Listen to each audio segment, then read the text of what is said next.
Lost Continent by Edgar Rice Burroughs. Chapter 1. Since earliest childhood, I have been strangely fascinated by the mystery surrounding the history of the last days of 20th-century Europe. My interest is keenest, perhaps not so much in relation to known facts as to speculation upon the unknowable of the 2 centuries that have rolled by since human intercourse between the western and eastern hemispheres ceased, the mystery of Europe's state following the termination of the Great War, provided of course that the war had been terminated.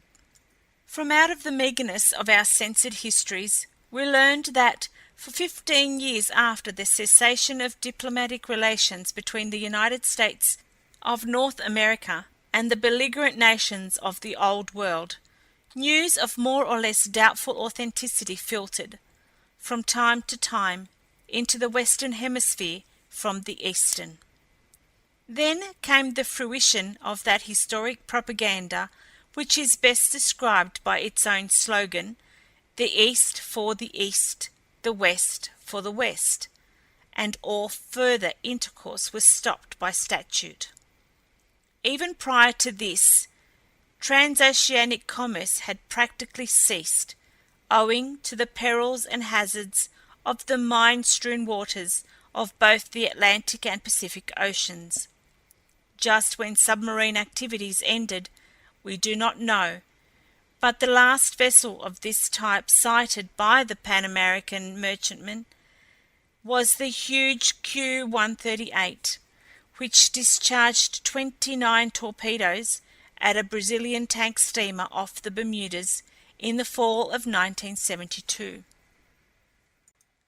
A heavy sea and the excellent seamanship of the master of the Brazilian permitted the Pan American to escape and report this last of a long series of outrages upon our commerce. God alone knows how many hundreds of our ancient ships fell prey to the roving steel sharks of blood-frenzied Europe. Countless were the vessels and men that passed over our eastern and western horizons, never to return. But whether they met their fates before the belching tubes of submarines, or among the aimlessly drifting minefields, no man lived to tell. And then came the great Pan-American Federation, which linked the Western Hemisphere from pole to pole under a single flag, which joined the navies of the New World into the mightiest fighting force that ever sailed the 7 seas, the greatest argument for peace the world had ever known. Since that day, peace had reigned from the western shores of the Azores to the western shores of the Hawaiian Islands, nor has any man of either hemisphere dared cross 30 DW or 175 DW. From 30D to 175D is ours. From 30D to 175D is peace, prosperity, and happiness. Beyond was the great unknown. Even the geographies of my boyhood showed nothing beyond. We were taught of nothing beyond. Speculation was discouraged. For 200 years the Eastern Hemisphere had been wiped from the maps and histories of Pan America. Its mention in fiction even was forbidden. Our ships of peace patrol 30 and 175. What ships from beyond they have warned only the secret archives of government show. But, a naval officer myself, I have gathered from the traditions of the service that it has been fully 200 years since smoke or sail has been sighted east of 30D or west of 175D. The fate of the relinquished provinces which lay beyond the deadlines we could only speculate upon. That they were taken by the military power which rose so suddenly in China after the fall of the Republic, and which wrested Manchuria and Korea from Russia and Japan, and also absorbed the Philippines, is quite within the range of possibility. It was the commander of a Chinese man-of-war who received a copy of the Edict of 1972 from the hand of my illustrious ancestor, Admiral Turk, and 206 years ago, and from the yellowed pages of the Admiral's diary, I learned that the fate of the Philippines was even then presaged by these Chinese naval officers. Yes, for over 200 years no man crossed 30°, to 175°, and lived to tell his story.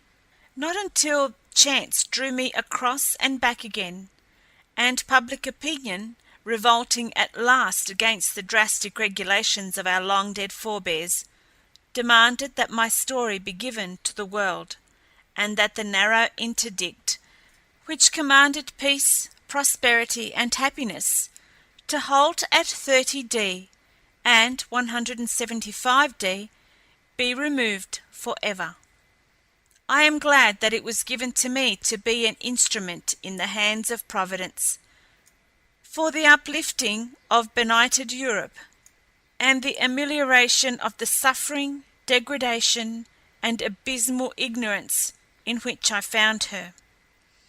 I shall not live to see the complete regeneration of the savage hordes of the Eastern Hemisphere.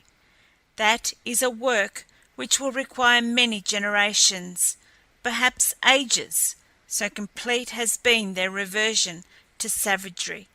But I know that the work has been started, and I am proud of the share in it which my generous countrymen have placed in my hands. The government already possesses a complete official report of my adventures beyond 30. In the narrative I purpose telling my story in a less formal and, I hope, a more entertaining style. Though being only a naval officer, and without claim to the slightest literary ability, I shall most certainly fall far short of the possibilities which are inherent in my subject. That I have passed through the most wondrous adventures that have befallen a civilized man during the past 2 centuries encourages me in the belief that, however ill the telling, the facts themselves will command your interest to the final page. Beyond 30, romance, adventure, strange peoples, fearsome beasts, all the excitement and scurry of the lives of the 20th-century ancients that have been denied us in these dull days of peace and prosaic prosperity. All lay beyond 30, the invisible barrier between the stupid commercial present and the carefree, barbarous past. What boy has not sighed for the good old days of wars, revolutions, and riots? How I used to pore over the chronicles of those old days, those dear old days, when workmen went armed to their labours, when they fell upon one another with gun and bomb and dagger, and the streets ran red with blood. Ah, but those were the times when life was worth the living, when a man who went out by night knew not at which dark corner a footpad might leap upon and slay him, when wild beasts roamed the forests and the jungles, and there were savage men and countries yet unexplored. Now, in all the Western Hemisphere dwells no man who may not find a schoolhouse within walking distance of his home, or at least within flying distance. The wildest beast that roams our waste places lairs in the frozen north or the frozen south within a government reserve, where the curious may view him and feed him bread crusts from the hand with perfect impunity.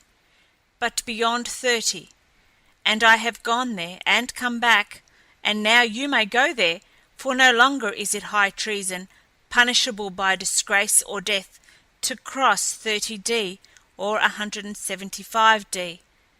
My name is Jefferson Turk.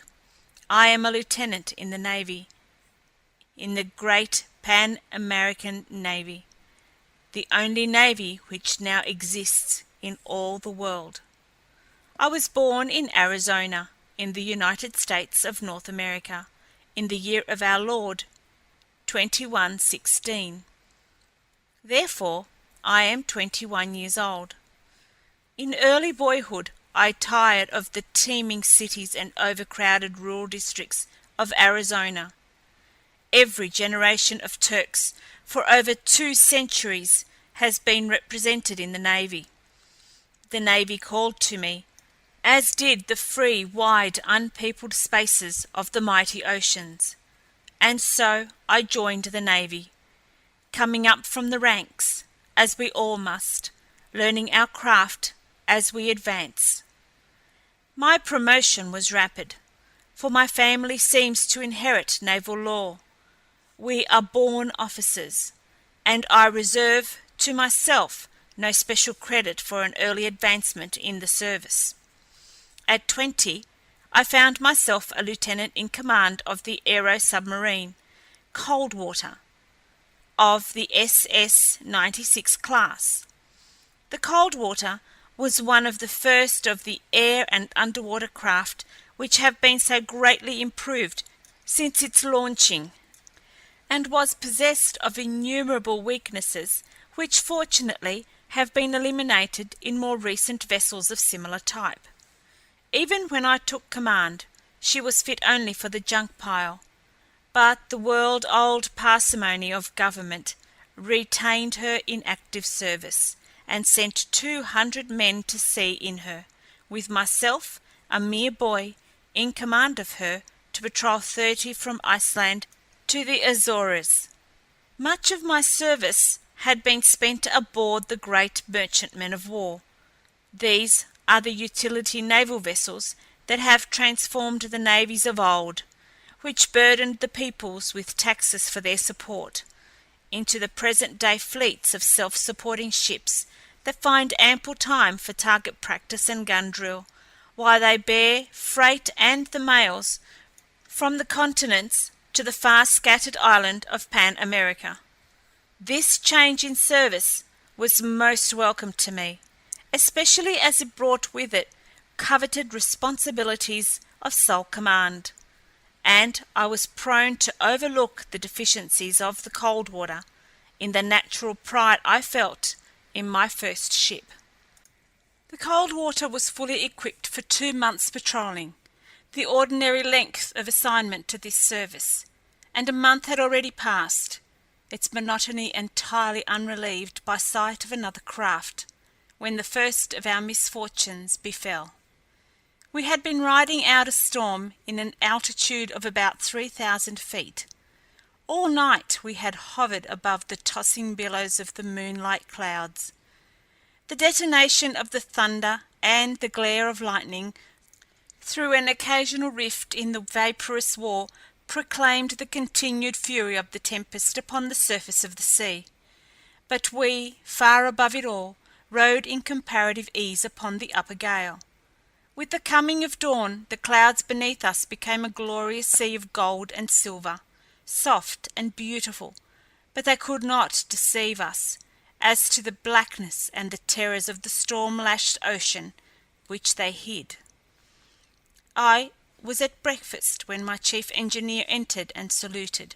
His face was grave, and I thought he was even a trifle paler than usual. "Well?" I asked.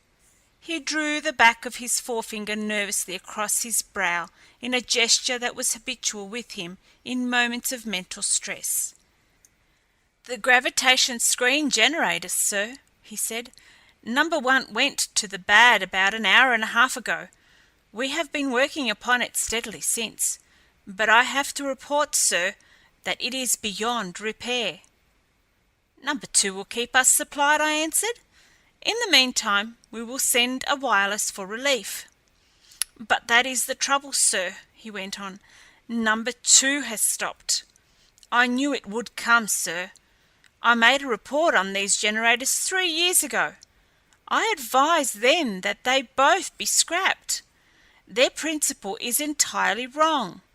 they're done for." And with a grim smile, "I shall at least have the satisfaction of knowing my report was accurate."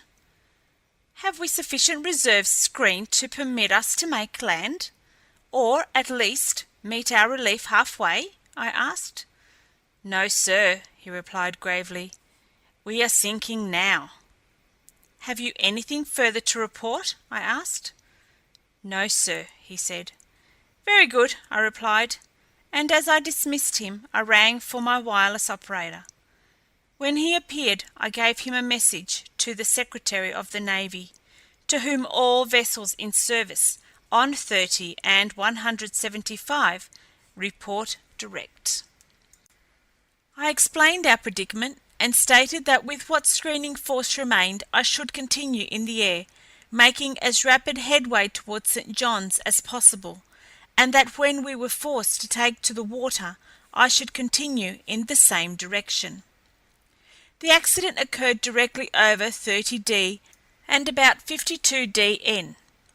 The surface wind was blowing a tempest from the west.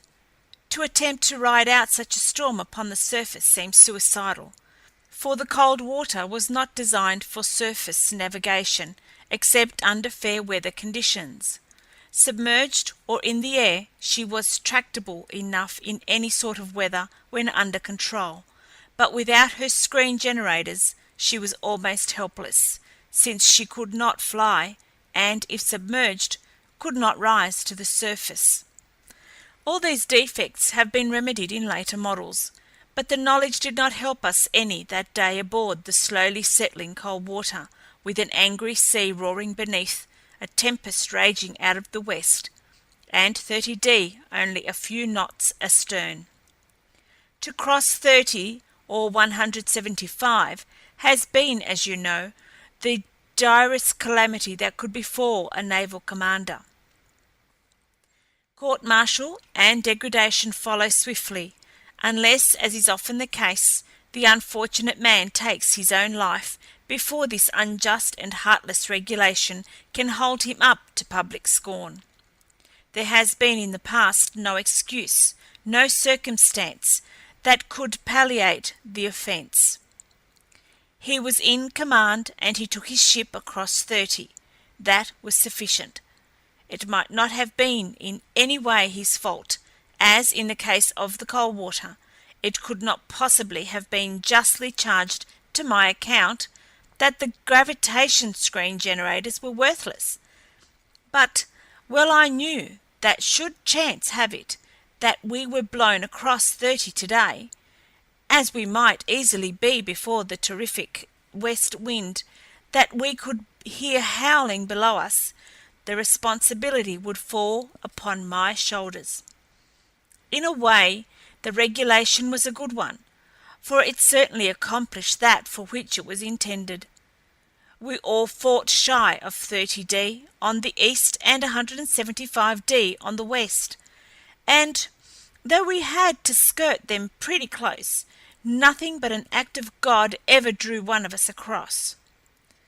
You all are familiar with the naval tradition that a good officer could sense proximity to either line, and for my part, I am firmly convinced of the truth of this, as I am that the compass finds the north without recourse to tedious processes of reasoning. Old Admiral Sanchez was wont to maintain that he could smell 30, and the men of the first ship in which I sailed claimed that Coburn, the navigating officer, knew by name every wave along 30 from 60°N to 60°S. However, I'd hate to vouch for this. Well, to get back to my narrative, we kept on dropping slowly toward the surface, the while we bucked the west wind, clawing away from 30 as fast as we could. I was on the bridge, and as we dropped from the brilliant sunlight into the dense vapor of clouds, and on down through them to the wild dark storm strata beneath, it seemed that my spirits dropped with the falling ship, and the buoyancy of hope ran low in sympathy. The waves were running to tremendous heights, and the Coldwater was not designed to meet such waves head-on. Her elements were the blue ether, far above the raging storm, or the greater depths of ocean, which no storm could ruffle. As I stood speculating upon our chances once we settled into the frightful maelstrom beneath us, and at the same time mentally computing the hours which must elapse before aid could reach us, the wireless operator clambered up the ladder to the bridge, and, dishevelled and breathless, stood before me at salute. It needed but a glance at him to assure me that something was amiss. "What now?" I asked. "The wireless, sir," he cried. "My God, sir, I cannot send." "But the emergency outfit?" I asked. "I have tried everything, sir. I have exhausted every resource. We cannot send." And he drew himself up and saluted again. I dismissed him with a few kind words, for I knew that it was through no fault of his that the mechanism was antiquated and worthless.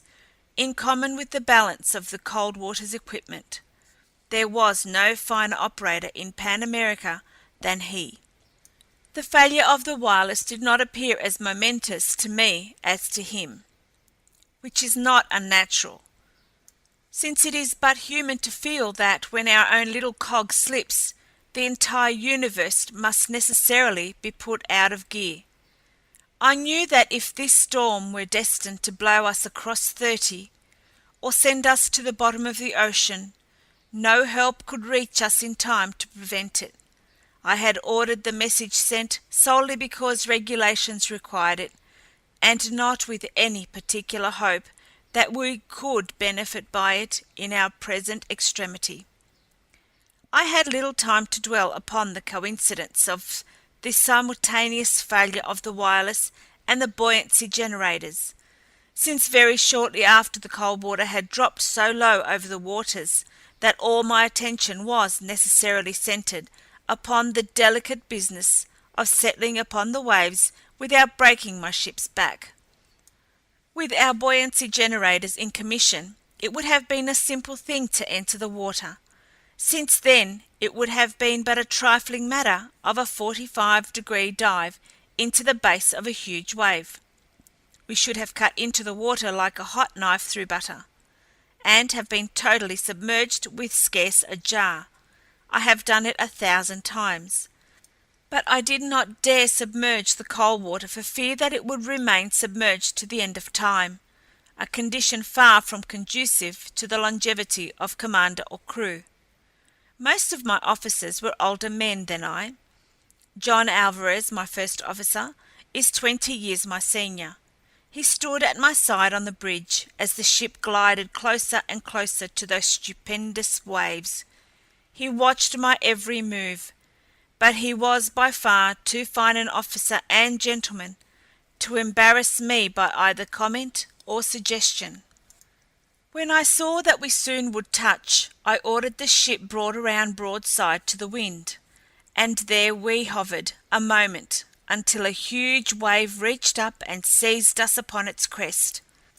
And then I gave the order that suddenly reversed the screening force and led us into the ocean.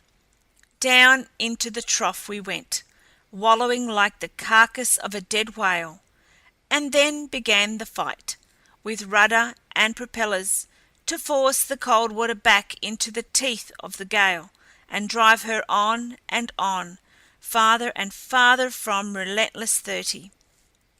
I think that we should have succeeded, even though the ship was racked from stem to stern by the terrific buffetings she received, and though she were half submerged the greater part of the time, had no further accident befallen us. We were making headway, though slowly, and it began to look as though we were going to pull through. Alvarez never left my side, though I all but ordered him below for much-needed rest. My second officer, Porfirio Johnson, was also often on the bridge. He was a good officer, but a man for whom I had conceived a rather unreasoning aversion almost at the first moment of meeting him, an aversion which was not lessened by the knowledge which I subsequently gained that he looked upon my rapid promotion with jealousy. He was 10 years my senior both in years and service, and I rather think he could never forget the fact that he had been an officer when I was a green apprentice. As it became more and more apparent that the Coldwater, under my seamanship, was weathering the tempest and giving promise of pulling through safely, I could have sworn that I perceived a shade of annoyance and disappointment growing upon his dark countenance. He left the bridge finally and went below. I do not know that he is directly responsible for what followed so shortly after, but I have always had my suspicions, and Alvarez is even more prone to place the blame upon him than I. It was about 6 bells of the forenoon watch that Johnson returned to the bridge after an absence of some 30 minutes. He seemed nervous and ill at ease, a fact which made little impression on me at the time, but which both Alvarez and I recalled subsequently.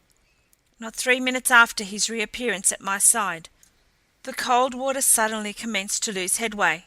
I seized the telephone at my elbow, pressing upon the button which would call the chief engineer to the instrument in the bows of the ship, only to find him already at the receiver attempting to reach me.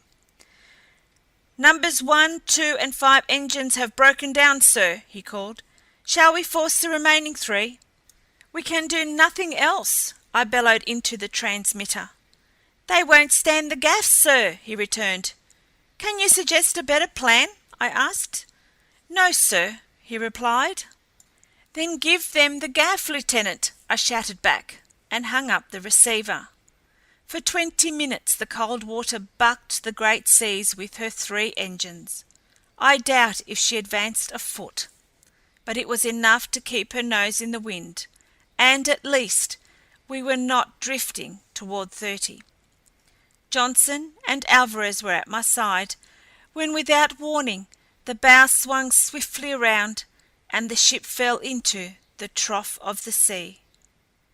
"The other 3 have gone," I said, and I happened to be looking at Johnson as I spoke.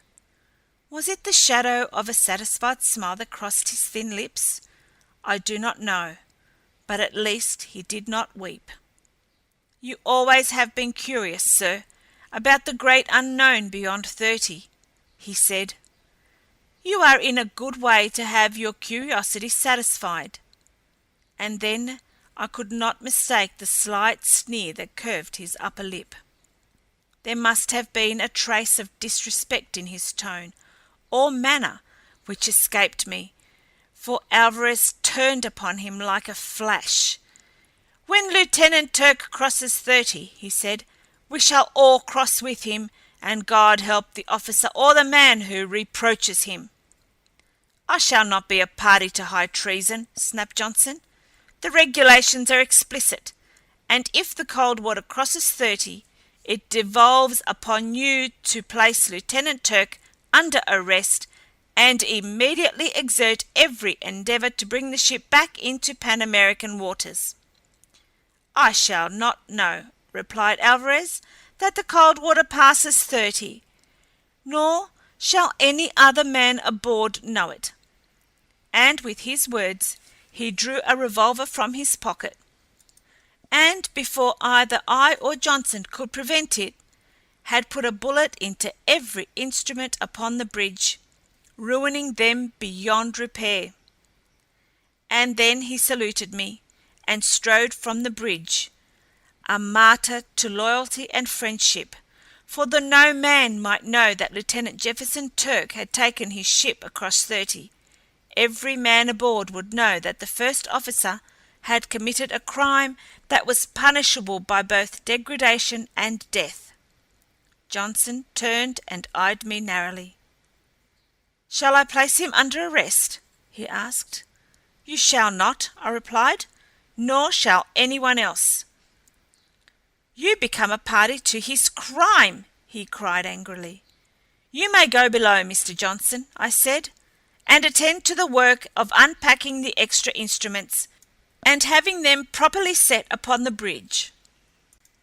He saluted and left me, and for some time I stood gazing out upon the angry waters, my mind filled with unhappy reflections upon the unjust fate that had overtaken me, and the sorrow and disgrace that I had unwittingly brought down upon my house.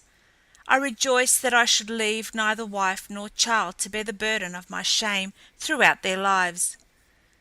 As I thought upon my misfortune, I considered more clearly than ever before the unrighteousness of the regulation which was to prove my doom, and in the natural revolt against its injustice my anger rose, and there mounted within me a feeling which I imagine must have paralleled that spirit that once was prevalent among the ancients called anarchy.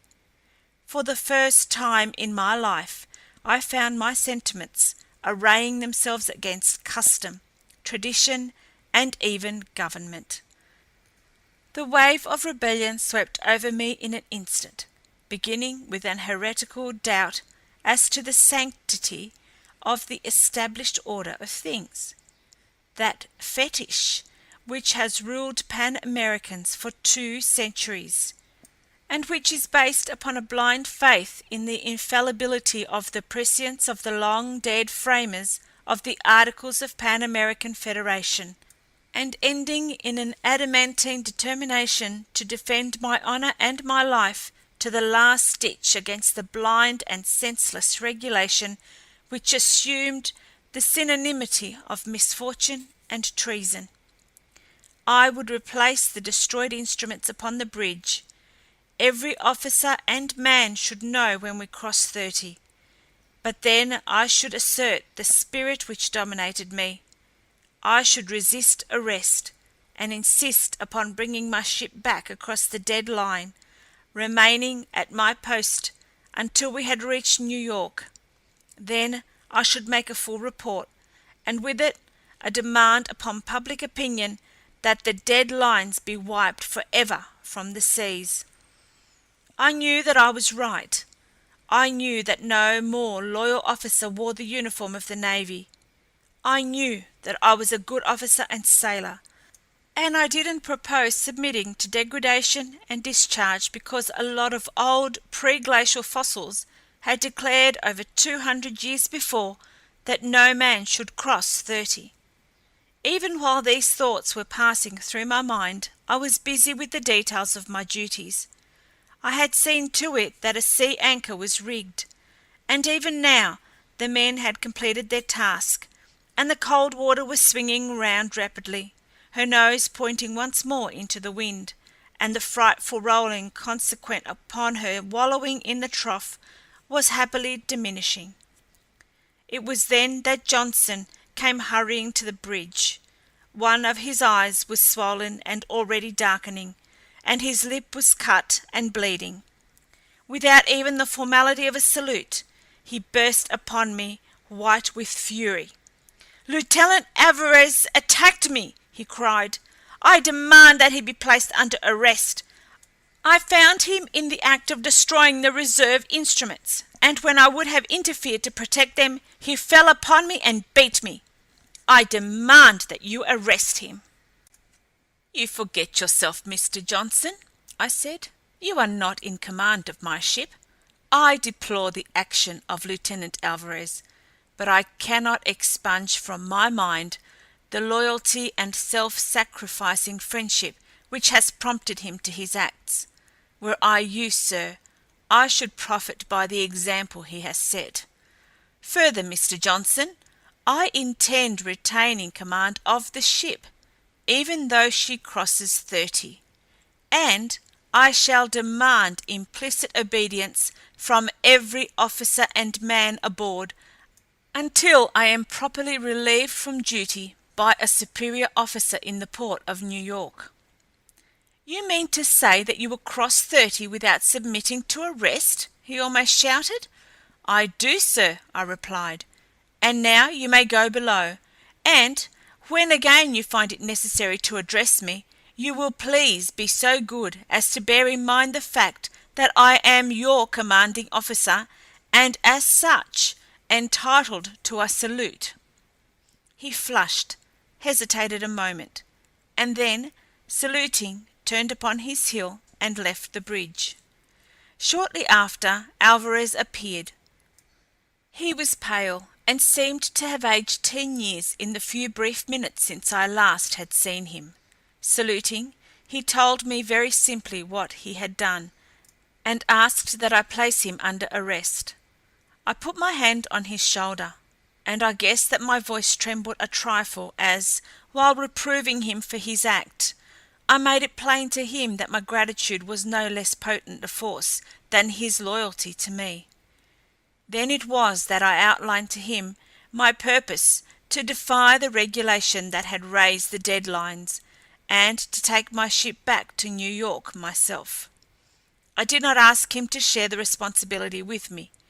I merely stated that I should refuse to submit to arrest, and that I should demand of him and every other officer and man implicit obedience to my every command until we docked at home.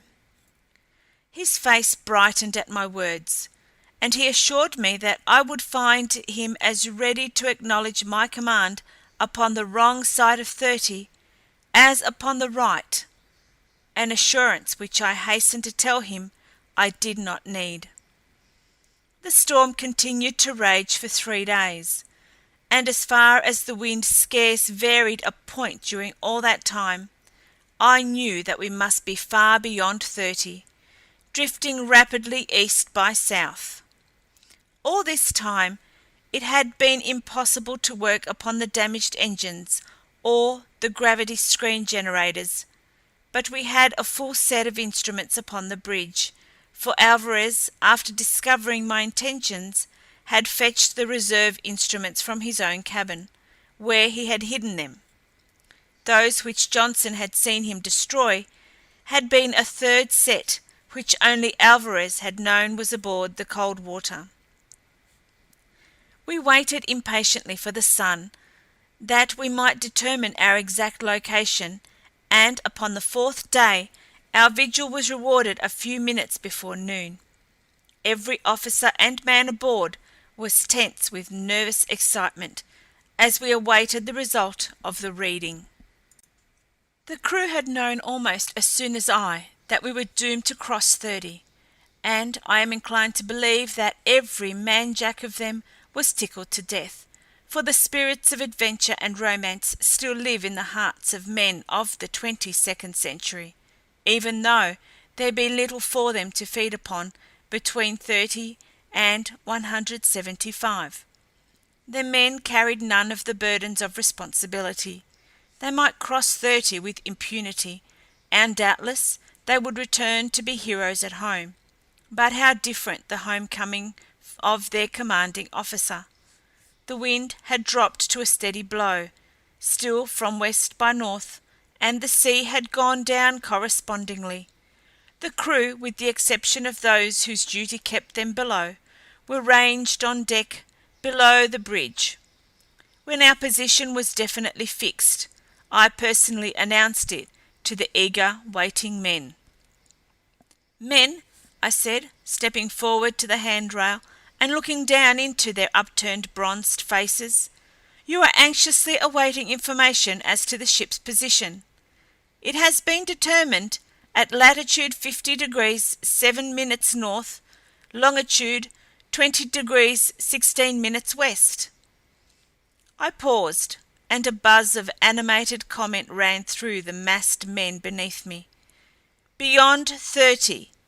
But there will be no change in commanding officers, in routine or in discipline, until after we have docked again in New York." As I ceased speaking and stepped back from the rail, there was a roar of applause from the deck, such as I never before had heard aboard a ship of peace. It recalled to my mind tales that I had read of the good old days, when naval vessels were built to fight, when ships of peace had been man-of-war, and guns had flashed in other than futile target practice, and decks had run red with blood. With the subsistence of the sea, we were able to go to work upon the damaged engines to some effect, and I also set men to examine the gravitation screen generators, with a view to putting them in working order, should it prove not beyond our resources. For 2 weeks we laboured at the engines, which indisputably showed evidence of having been tampered with. I appointed a board to investigate and report upon the disaster, but it accomplished nothing other than to convince me that there were several officers upon it who were in full sympathy with Johnson, for, though no charges had been preferred against him, the board went out of its way specifically to exonerate him in its findings. All this time we were drifting almost due east. The work upon the engines had progressed to such an extent that within a few hours we might expect to be able to proceed under our own power westward in the direction of Pan American waters.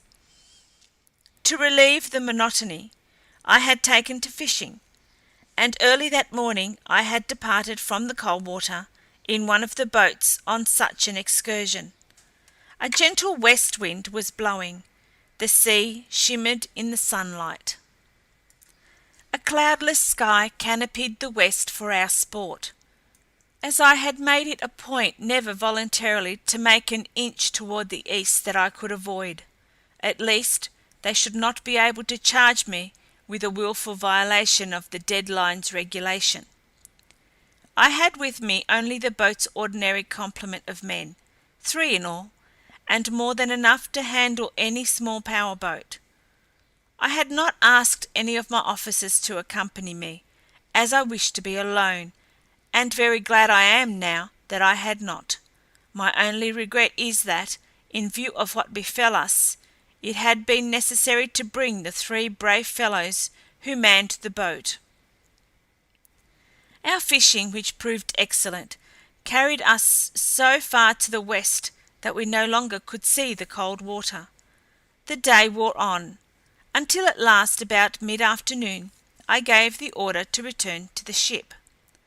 We had proceeded but a short distance toward the east, when one of the men gave an exclamation of excitement, at the same time pointing eastward. We all looked on in the direction he had indicated, and there, a short distance above the horizon, we saw the outlines of the Coldwater silhouetted against the sky. "They've repaired the engines and the generators both!" exclaimed one of the men. It seemed impossible, but yet it had evidently been done. Only that morning Lieutenant Johnson had told me that he feared that it would be impossible to repair the generators. I had put him in charge of this work, since he always had been accounted one of the best gravitation screen men in the Navy.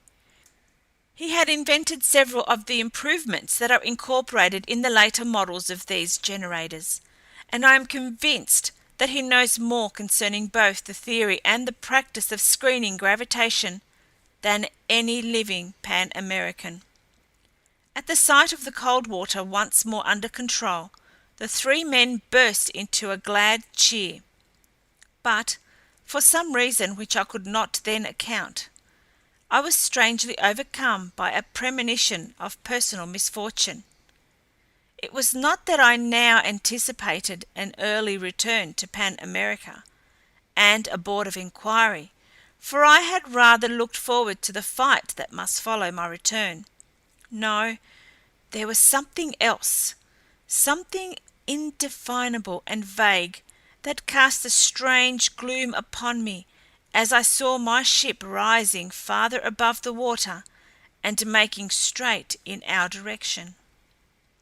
I was not long in ascertaining a possible explanation of my depression, for though we were plainly visible from the bridge of the aero submarine, and to the hundreds of men who swarmed her deck, the ship passed directly above us, not 500 feet from the water, and sped directly westward. We all shouted, and I fired my pistol to attract their attention, though I knew full well that all who cared to have observed us, but the ship moved steadily away, growing smaller and smaller to our view, until at last she passed completely out of sight. End of Chapter 1. Chapter 2. What could it mean? I had left Alvarez in command. He was my most loyal subordinate. It was absolutely beyond the pale of possibility that Alvarez should desert me. No, there was some other explanation. Something occurred to place my second officer, Porfirio Johnson, in command. I was sure of it, but why speculate? The futility of conjecture was only too palpable. The Coldwater had abandoned us in mid-ocean. Doubtless none of us would survive to know why. The young man at the wheel of the powerboat had turned her nose about as it became evident that the ship intended passing over us, and now he still held her in futile pursuit of the Coldwater. "Bring her about, Snider," I directed, "and hold her due east. We can't catch the Coldwater, and we can't cross the Atlantic in this. Our only hope lies in making the nearest land, which, unless I am mistaken, is the Scilly Islands, off the southwest coast of England. Ever heard of England, Snider?" "There's a part of the United States of North America that used to be known to the ancients as New England," he replied. "Is that where you mean, sir?" "No, Snider," I replied. "The England I referred to was an island off the continent of Europe. It was the seat of a very powerful kingdom that flourished over 200 years ago." A part of the United States of North America and all of the Federated States of Canada once belonged to this ancient England. "Europe," breathed one of the men, his voice tense with excitement. "My grandfather used to tell me stories of the world beyond 30. He had been a great student, and he had read much from forbidden books." "In which I resemble your grandfather," I said, "for I too have read more even than naval officers are supposed to read, and as you men know, we are permitted a greater latitude in the study of geography and history than men of other professions. Among the books and papers of Admiral Porter Turk, who lived 200 years ago, and from whom I am descended, many volumes still exist, and are in my possession, which deal with the history and geography of ancient Europe. Usually I bring several of these books with me upon a cruise, and this time, among others, I have maps of Europe and her surrounding waters. I was studying them as we came away from the Coldwater this morning, and luckily I have them with me." "You are going to try to make Europe, sir?" asked Taylor, the young man who had last spoken. "It is the nearest land," I replied. "I have always wanted to explore the forgotten lands of the Eastern Hemisphere. Here's our chance.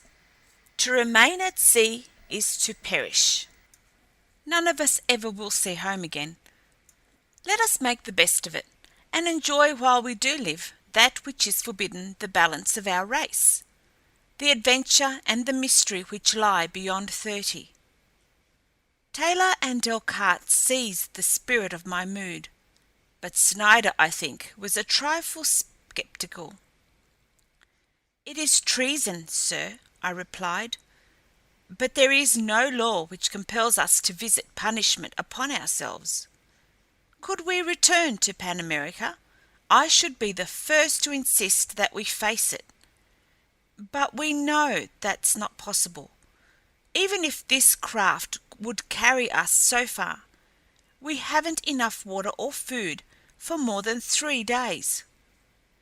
We are doomed, Snider, to die far from home and without ever again looking upon the face of another fellow countryman than those who sit here now in this boat. Isn't that punishment sufficient for even the most exacting judge? Even Snyder had to admit that it was.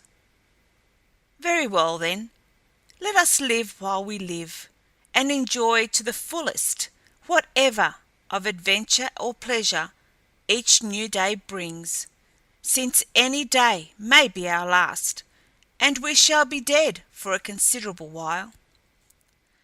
I could see that Snyder was still fearful, but Taylor and Delcarte responded with a hearty "Aye, aye, sir." They were of different mould.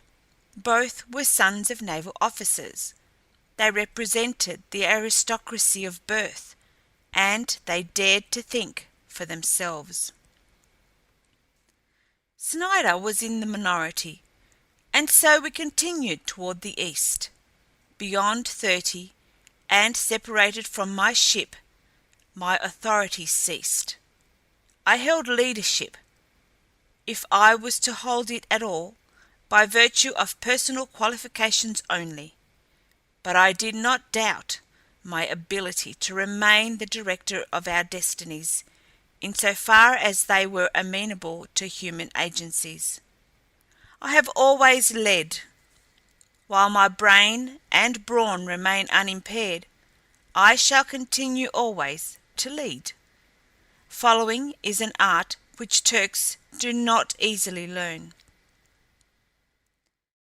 It was not until the third day that we raised land, dead ahead, which I took from my map to be the Isles of Scilly.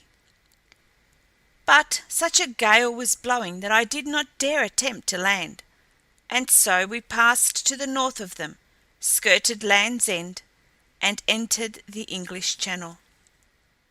I think that up to that moment I had never experienced such a thrill as passed through me when I realized that I was navigating these historic waters. The lifelong dreams that I never had dared hope to see fulfilled were at last a reality. But under what forlorn circumstances! Never could I return to my native land. To the end of my days I must remain in exile. Yet even these thoughts failed to dampen my ardor. My eyes scanned the waters. To the north I could see the rock-bound coast of Cornwall. Mine were the first American eyes to rest upon it for more than 200 years. In vain I searched for some sign of ancient commerce that, if history is to be believed, must have dotted the bosom of the Channel with white sails and blackened the heavens with the smoke of countless funnels. But as far as the eye could reach, the tossing waters of the Channel were empty and deserted.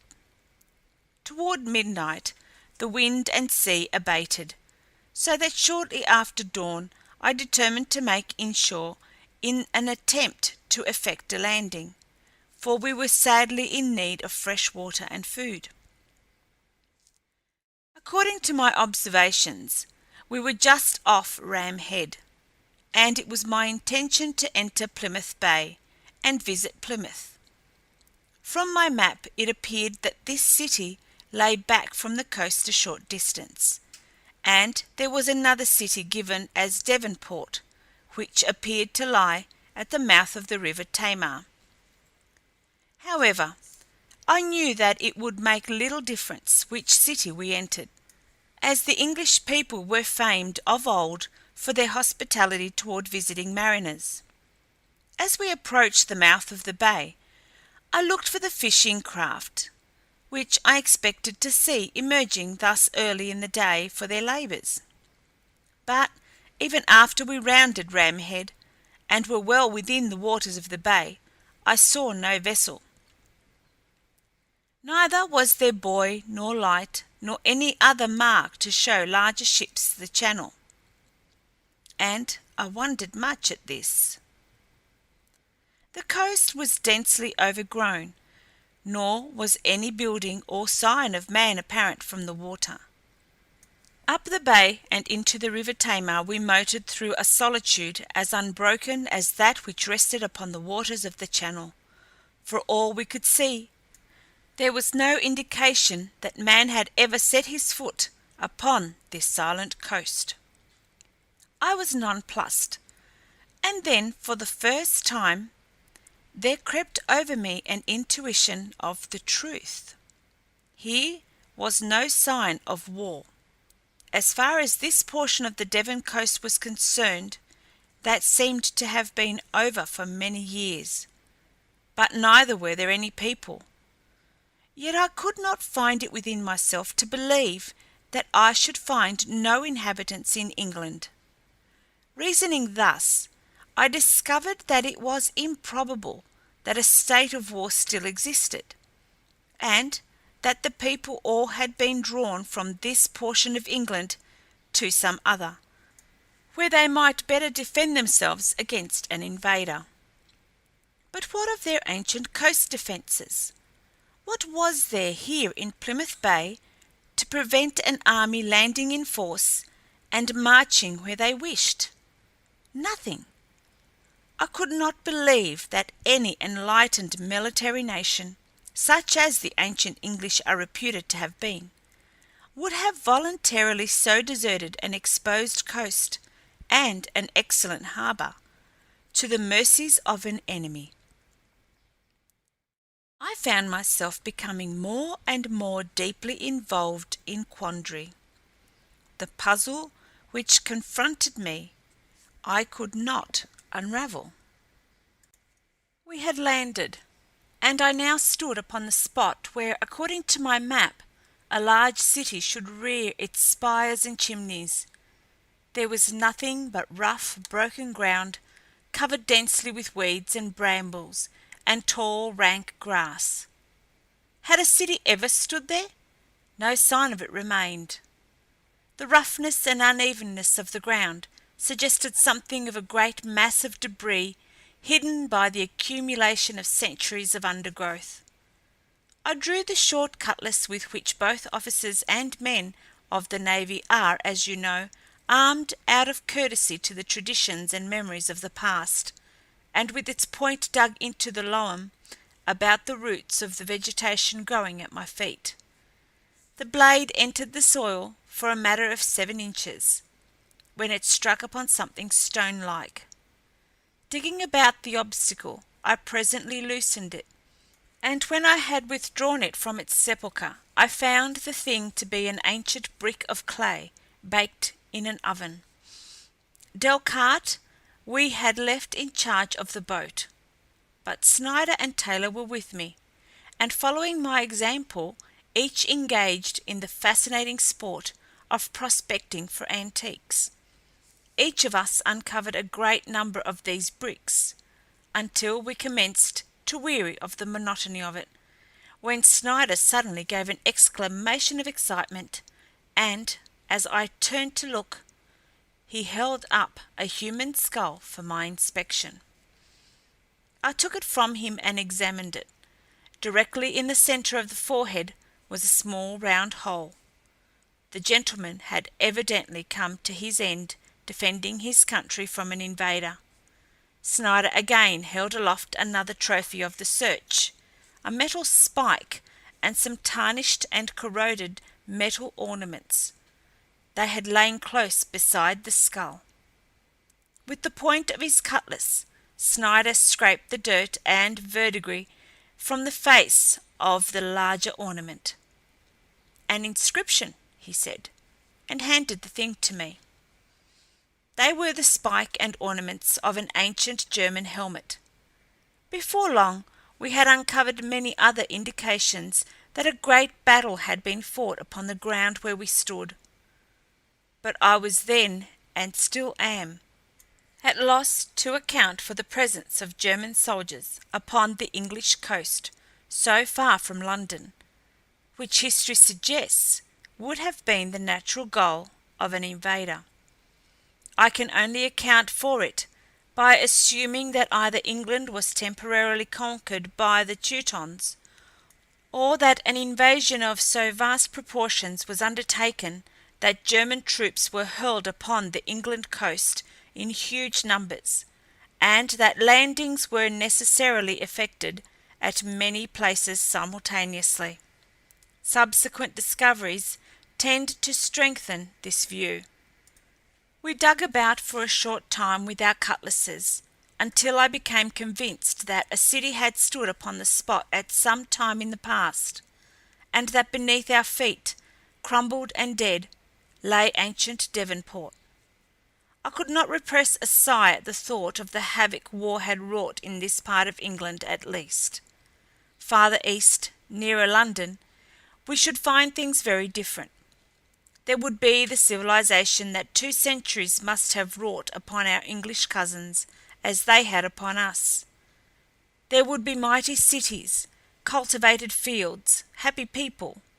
There we would be welcomed as long-lost brothers. There would we find a great nation anxious to learn of the world beyond their side of 30, as I had been anxious to learn of that which lay beyond our side of the deadline. I turned back toward the boat. "Come, men," I said. "We will go up the river and fill our casks with fresh water, search for food and fuel, and then, tomorrow, be in readiness to push on toward the east. I am going to London." End of Chapter 2. Chapter 3. The report of a gun blasted the silence of a dead Devonport with startling abruptness. It came from the direction of the launch, and in an instant we three were running for the boat as fast as our legs would carry us. As we came in sight of it, we saw Delcarte 100 yards inland from the launch, leaning over something which lay upon the ground. As we called to him, he waved his cap, and stooping, lifted a small deer for our inspection. I was about to congratulate him on his trophy, when we were startled by a horrid, half-human, half-bestial scream a little ahead and to the right of us. It seemed to come from a clump of rank and tangled bush not far from where Delcarte stood. It was a horrid, fearsome sound, the like of which never had befallen upon my ears before. We looked in the direction from which it came. The smile had died from Delcarte's lips. Even at the distance we were from him, I saw his face go suddenly white, and he quickly threw his rifle to his shoulder. At the same moment, the thing that had given tongue to the cry moved from the concealing brushwood far enough for us to see it. Both Taylor and Snider gave little gasps of astonishment and dismay. "What is it, sir?" asked the latter.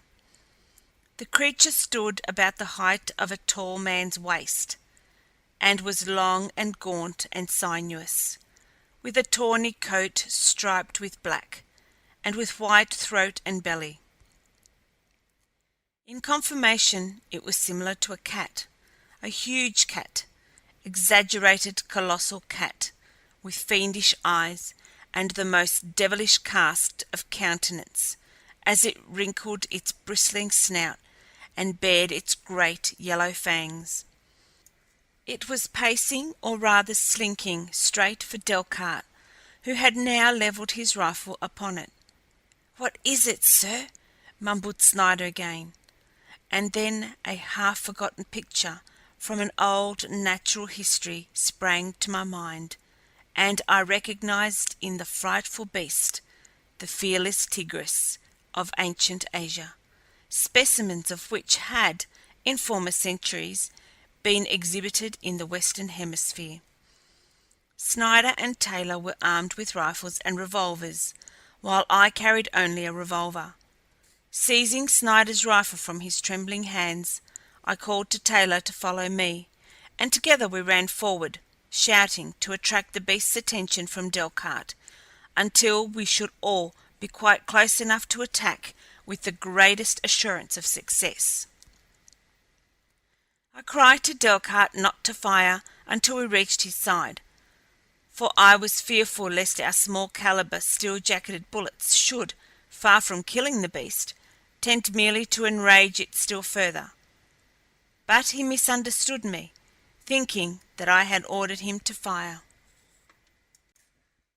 With the report of his rifle, the tiger stopped short in apparent surprise, then turned and bit savagely at its shoulder for an instant, after which it wheeled again toward Delcarte, issuing the most terrific roars and screams, and launched itself, with incredible speed, toward the brave fellow, who now stood his ground, pumping bullets from his automatic rifle as rapidly as the weapon would fire. Taylor and I also opened up on the creature, and as it was broadside to us, it offered a splendid target, though for all the impression we appeared to make upon the great cat, we might as well have been launching soap bubbles at it. Straight as a torpedo it rushed for Delcarte, and as Taylor and I stumbled on through the tall grass toward our unfortunate comrade, we saw the tiger rear upon him and crush him to the earth. Not a backward step had the noble Delcarte taken. 200 years of peace had not sapped the red blood from his courageous line. He went down beneath that avalanche of bestial savagery, still working his gun and with his face toward his antagonist. Even in the instant that I thought him dead, I could not help but feel a thrill of pride that he was one of my men, one of my class, a Pan-American gentleman of birth, and that he had demonstrated one of the principal contentions of the Army and Navy adherents, that military training was necessary for the salvation of personal courage in the Pan-American race, which for generations had had to face no dangers more grave than those incident to ordinary life in a highly civilized community, safeguarded by every means at the disposal of a perfectly organized and all-powerful government, utilizing the best that advanced science could suggest. As we ran toward Delcarte, both Taylor and I were struck by the fact that the beast upon him appeared not to be mauling him, but lay quiet and motionless upon its prey. And when we were quite close, and the muzzles of our guns were at the animal's head, I saw the explanation of this sudden cessation of hostilities. Felis tigris was dead. One of our bullets, or one of the last that Delcarte fired, had penetrated the heart, and the beast had died even as it sprawled forward, crushing Delcarte to the ground. A moment later, with our assistance, the man had scrambled from beneath the carcass of his would-be slayer, without a scratch to indicate how close to death he had been. Delcarte's buoyance was entirely unruffled. He came from under the tiger with a broad grin on his handsome face, nor could I perceive that a muscle trembled or that his voice showed the least indication of nervousness or excitement. With the termination of the adventure, we began to speculate upon the explanation of the presence of this savage brute at large so great a distance from its native habitat. My readings had taught me that it was particularly unknown outside of Asia, and that so late as the 20th century, at least, there had been no savage beasts outside captivity in England. As we talked, Snider joined us, and I returned his rifle to him. Taylor and Delcarte picked up the slain deer, and we all started down toward the launch, walking slowly.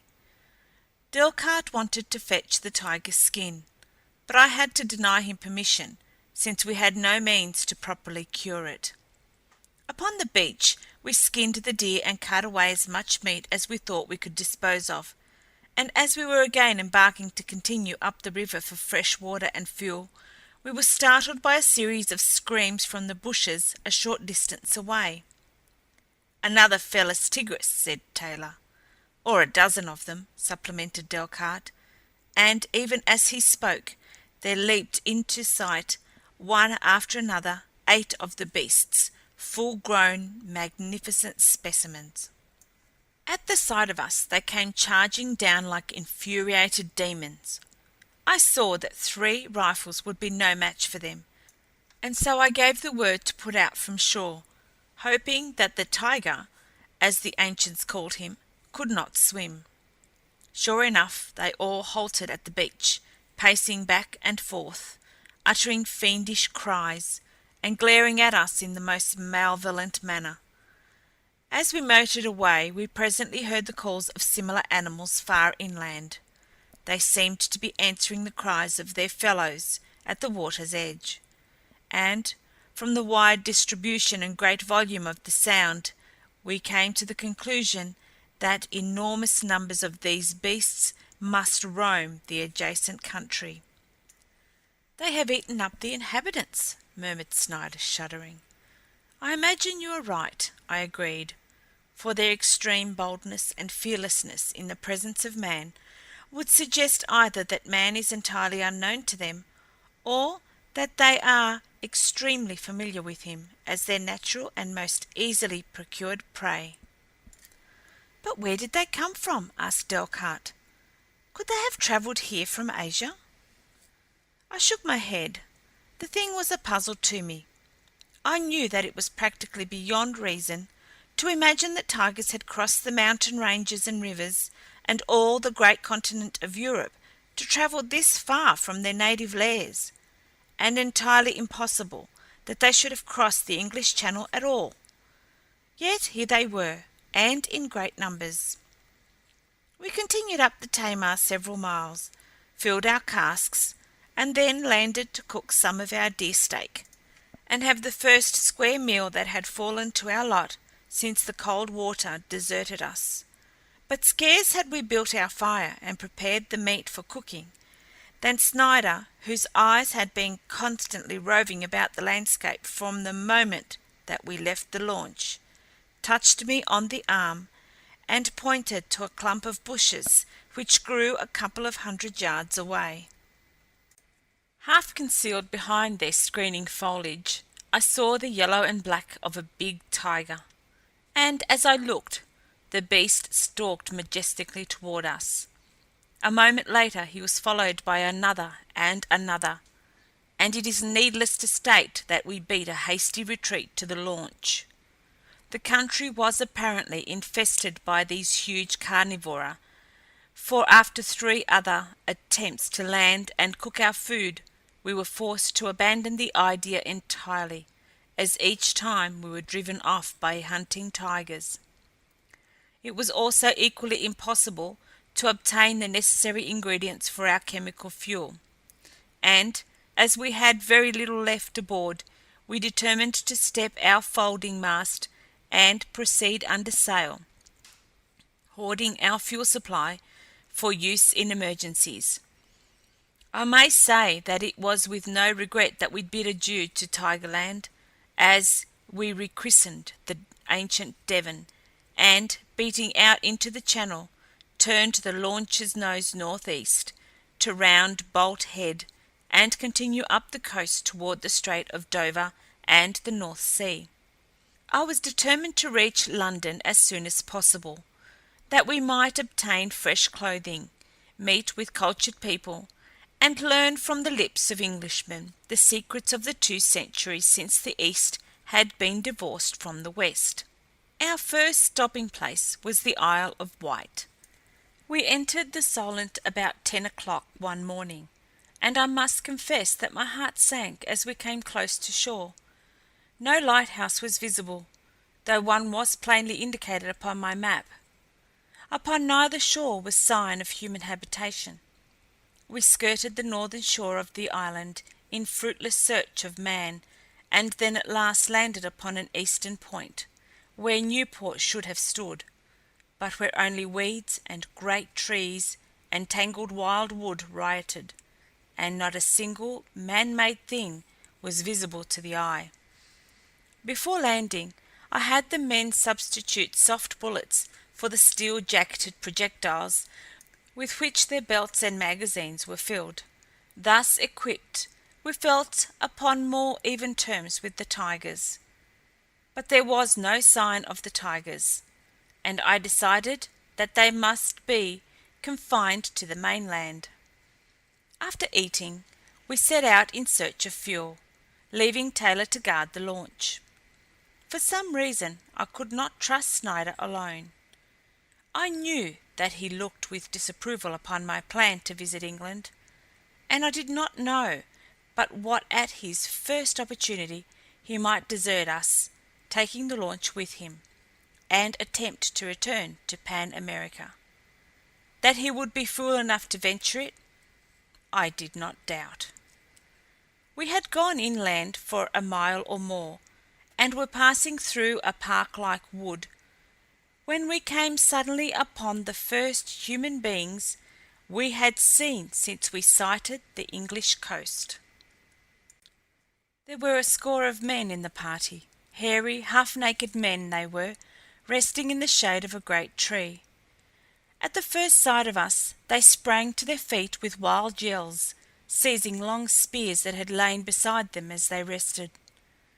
For a matter of 50 yards they ran from us as rapidly as they could, and then they turned and surveyed us for a moment. Evidently emboldened by the scarcity of our numbers, they commenced to advance upon us, brandishing their spears and shouting horribly. They were short and muscular of build, with long hair and beards tangled and matted with filth. Their heads, however, were shapely, and their eyes, though fierce and warlike, were intelligent. Appreciation of these physical attributes came later, of course, when I had better opportunity to study the men at close range and under circumstances less fraught with danger and excitement. At the moment I saw, and with unmixed wonder, only a score of wild savages charging down upon us, where I had expected to find a community of civilized and enlightened people. Each of us was armed with rifle, revolver, and cutlass. But as we stood shoulder to shoulder, facing the wild men, I was loath to give the command to fire upon them, inflicting death or suffering upon strangers with whom we had no quarrel, and so I attempted to restrain them for the moment, that we might parley with them.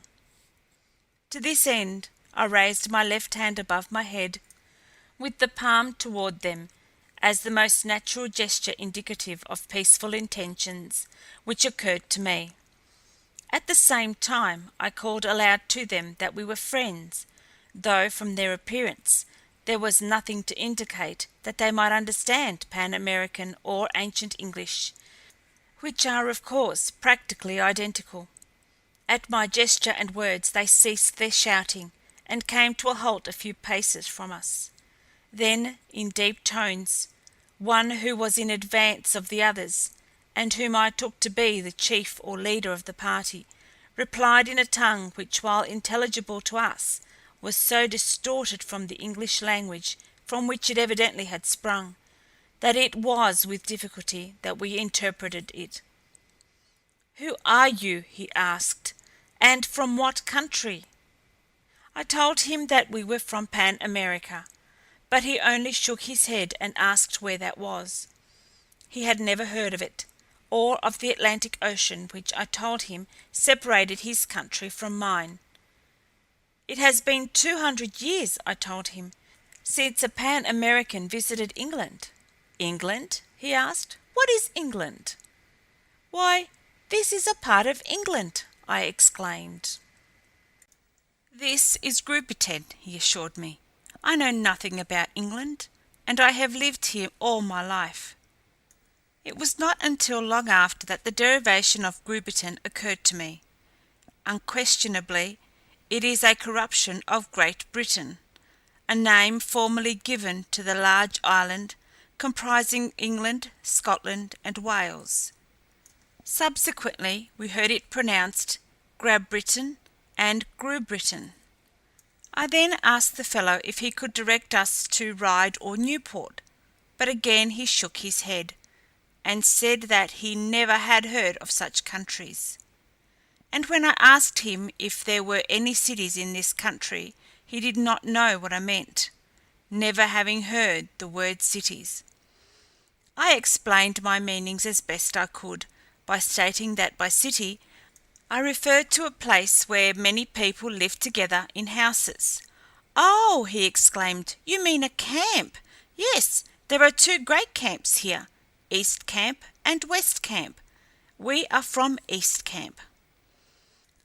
The use of the word camp to describe a collection of inhabitations naturally suggested war to me, and my next question was as to whether the war was over, and who had been victorious. "No," he replied to this question, "the war is not yet over, but it soon will be, and it will end, as it always does, with the West Enders running away. We, the East Enders, are always victorious." "No," I said, seeing that he referred to the petty tribal wars of his little island. "I mean the Great War, the war with Germany. Is it ended, and who was victorious?" He shook his head impatiently. "I never heard," he said, "of any of these strange countries of which you speak." It seemed incredible, and yet it was true. These people, living at the very seat of the Great War, knew nothing of it, though but 2 centuries had passed since, to our knowledge, it had been running in the height of its titanic frightfulness all about them, and to us, upon the far side of the Atlantic, still was a subject of keen interest. Here was a lifelong inhabitant of the Isle of Wight, who never had heard of either Germany or England. I turned to him quite suddenly with a new question. "What people live upon your mainland?" I asked, and pointed in the direction of the Hanse coast. "No one lives there," he replied. "Long ago, it is said, my people dwelt across the waters upon that other land, but the wild beasts devoured them in such numbers that finally they were driven here, paddling across upon logs and driftwood, nor has any dared return since, because of the frightful creatures which dwell in that horrid country." "Do no other peoples ever come to your country in ships?" I asked. He never heard the word ship before, and did not know its meaning, but he assured me that until we came he had thought that there were no other peoples in the world other than the Grubittans, who consist of the East Enders and the West Enders of the ancient Isle of Wight. Assured that we were inclined to friendliness, our new acquaintances led us to their village, or, as they called it, camp. There we found 1,000 people, perhaps, dwelling in rude shelters, and living upon the fruits of the chase and such seafood as is obtainable close to shore, for they had no boats, nor any knowledge of such things. Their weapons were most primitive, consisting of rude spears tipped with pieces of metal pounded roughly into shape. They had no literature, no religion, and recognized no law other than the law of might. They produced fire by striking a bit of flint and steel together, but for the most part they ate their food raw. Marriage is unknown among them, and while they have the word mother, they did not know what I meant by father. The males fight for the favor of the females. They practice infanticide and kill the aged and physically unfit. The family consists of the mother and the children, the men dwelling sometimes in one hut and sometimes in another. Owing to their bloody duels, they are always numerically inferior to the women, so there is shelter for them all. We spent several hours in the village, where we were objects of the greatest curiosity. The inhabitants examined our clothing and all our belongings, and asked innumerable questions concerning the strange country from which we had come, and the manner of our coming. I questioned many of them concerning past historical events, but they knew nothing beyond the narrow limits of their island and the savage primitive life they led there. London they had never heard of, and they assured me that I would find no human beings upon the mainland. Much saddened by what I had seen, I took my departure from them, and the 3 of us made our way back to the launch, accompanied by about 500 men, women, girls, and boys. As we sailed away, after procuring the necessary ingredients of our chemical fuel, the Grubitans lined the shore in silent wonder at the strange sight of our dainty craft dancing over the sparkling waters, and watched us until we were lost to their sight. End of Chapter 3. Chapter 4. It was during the morning of July 6, 2137, that we entered the mouth of the Thames, to the best of my knowledge the first western keel to cut those historic waters for 221 years. But where were the tugs and the lighters and the barges, the light ships and the buoys, and all those countless attributes which went to make up the myriad life of the ancient Thames? Gone, all gone. Only silence and desolation reigned where once the commerce of the world had centred. I could not help but compare this once great waterway with the waters about our New York or Rio or San Diego or Valparaiso. They had become what they are today during the 2 centuries of the profound peace which we of the Navy have been prone to deplore. And what, during this same period, had shorn the waters of the Thames of their pristine grandeur? Militarist that I am, I could find but a single word of explanation: war. I bowed my head and turned my eyes downward from the lonely and depressing sight, and in a silence which none of us seemed willing to break, we proceeded up the deserted river. We had reached a point which, from my map, I imagined must have been about the former site of Erith, when I discovered a small band of antelope a short distance inland. As we were now entirely out of meat once more, and as I had given up all expectations of finding a city upon the site of ancient London, I determined to land and bag a couple of the animals. Assured that they would be timid and easily frightened, I decided to stalk them alone, telling the men to wait at the boat until I called to them to come and carry the carcasses back to the shore. Crawling carefully through the vegetation, making use of such trees and bushes as afforded shelter, I came at last almost within easy range of my quarry, when the antlered head of the buck went suddenly into the air, and then, as though in accordance with the prearranged signal, the whole band moved slowly off farther inland. As their pace was leisurely, I determined to follow them until I came again within range, as I was sure that they would stop and feed in a short time. They must have led me a mile or more at least before they again halted and commenced to browse upon the rank, luxuriant grasses.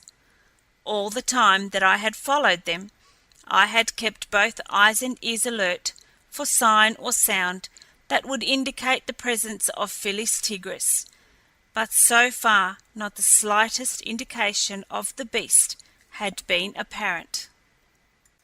As I crept closer to the antelope, sure this time of a good shot at a large buck, I suddenly saw something that caused me to forget all about my prey in wonderment. It was the figure of an immense grey-black creature, rearing its colossal shoulders 12 or 14 feet above the ground. Never in my life had I seen such a beast, nor did I at first recognize it, so different in appearance is the live reality from the stuffed, unnatural specimens preserved to us in our museums. But presently I guessed the identity of the mighty creature as Elephas africanus, or, as the ancients commonly described it, African elephant. The antelope, although in plain view of the huge beast, paid not the slightest attention to it, and I was so wrapped up in watching the mighty pachyderm that I quite forgot to shoot at the buck, and presently, and in quite a startling manner, it became impossible to do so. The elephant was browsing upon the young and tender shoots of some low bushes, waving his great ears and switching his short tail. The antelope, scarce 20 paces from him, continued their feeding, when suddenly, from close behind the latter, there came a most terrifying roar, and I saw a great tawny body shoot from the concealing verdure beyond the antelope, full upon the back of a small buck.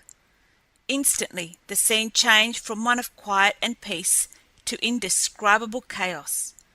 The startled and terrified buck uttered cries of agony. His fellows broke and leapt off in all directions. The elephant raised his trunk, and, trumpeting loudly, lumbered off through the wood, crushing down small trees and trampling bushes in his mad flight. Growling horribly, a huge lion stood across the body of his prey. Such a creature as no Pan-American of the 22nd century had ever beheld until my eyes rested upon this lordly specimen of the king of beasts. But what a different creature was this fierce-eyed demon, palpitating with life and vigor, glossy of coat, alert, growling, magnificent, from the dingy, moth-eaten replicas beneath their glass cases in the stuffy halls of our public museums. I had never hoped or expected to see a living lion, tiger, or elephant, using the common terms that were familiar to the ancients, since they seemed to me less unwieldy than those now in general use among us. And so it was with sentiments not unmixed with awe that I stood gazing at this regal beast, as above the carcass of his skill he roared out his challenge to the world.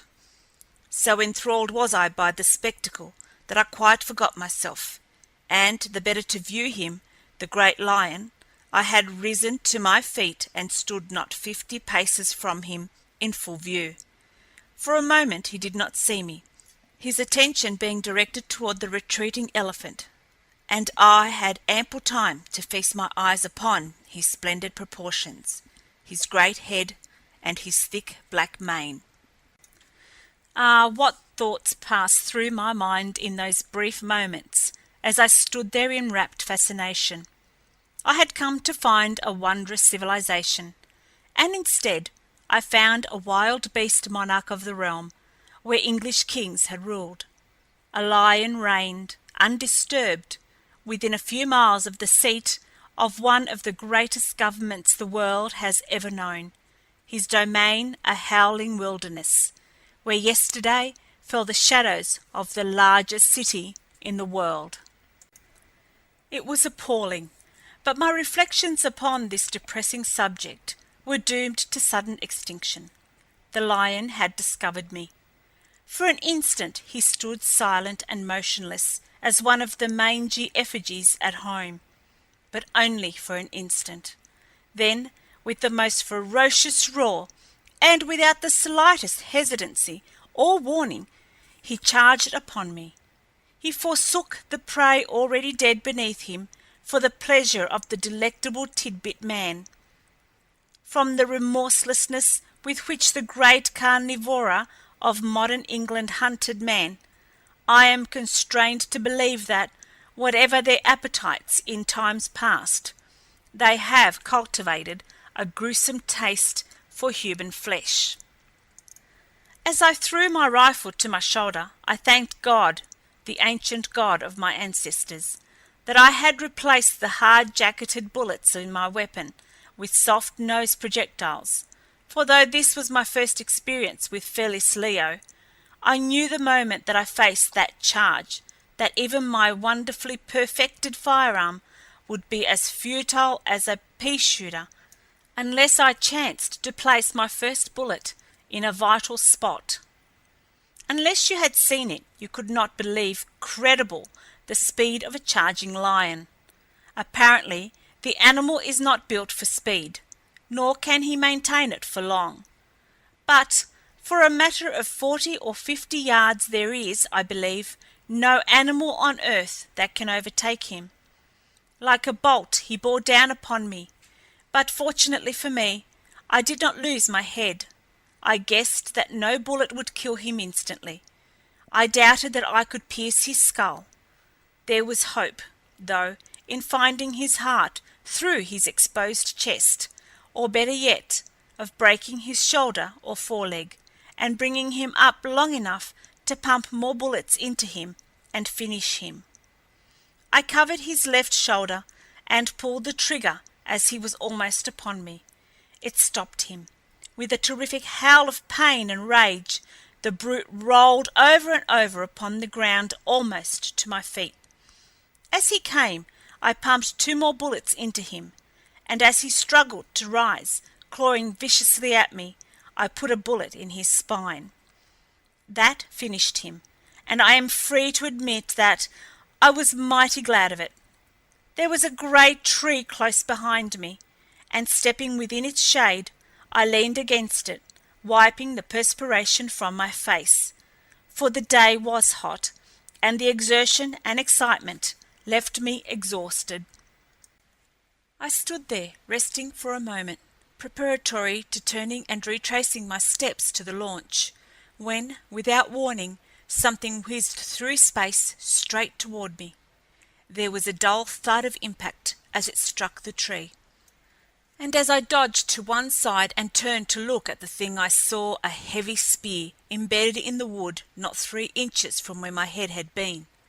The thing had come from a little to one side of me, and without waiting to investigate at the instant, I leapt behind the tree, and, circling it, peered around to the other side to get a sight of my would-be murderer.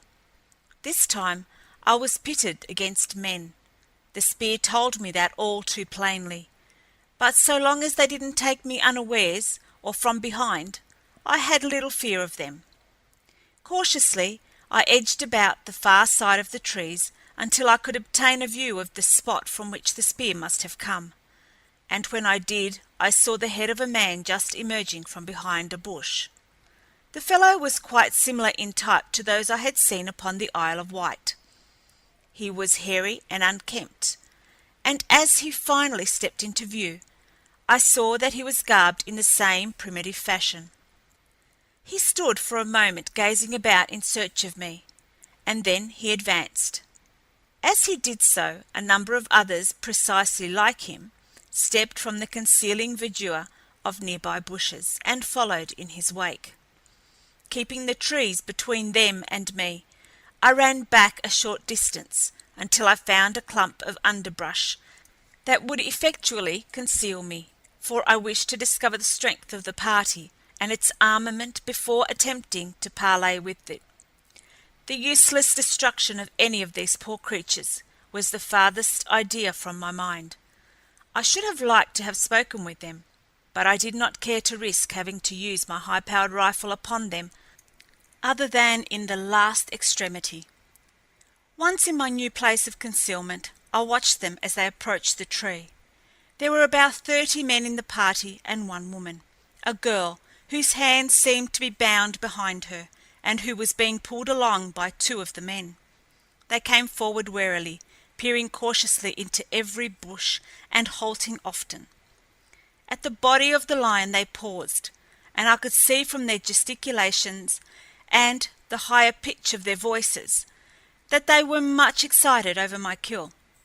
But presently they resumed their search for me, and as they advanced I became suddenly aware of the unnecessary brutality with which the girl's guards were treating her. She stumbled once, not far from my place of concealment, and after the balance of the party had passed me, as she did so, one of the men at her side jerked her roughly to her feet and struck her across the mouth with his fist.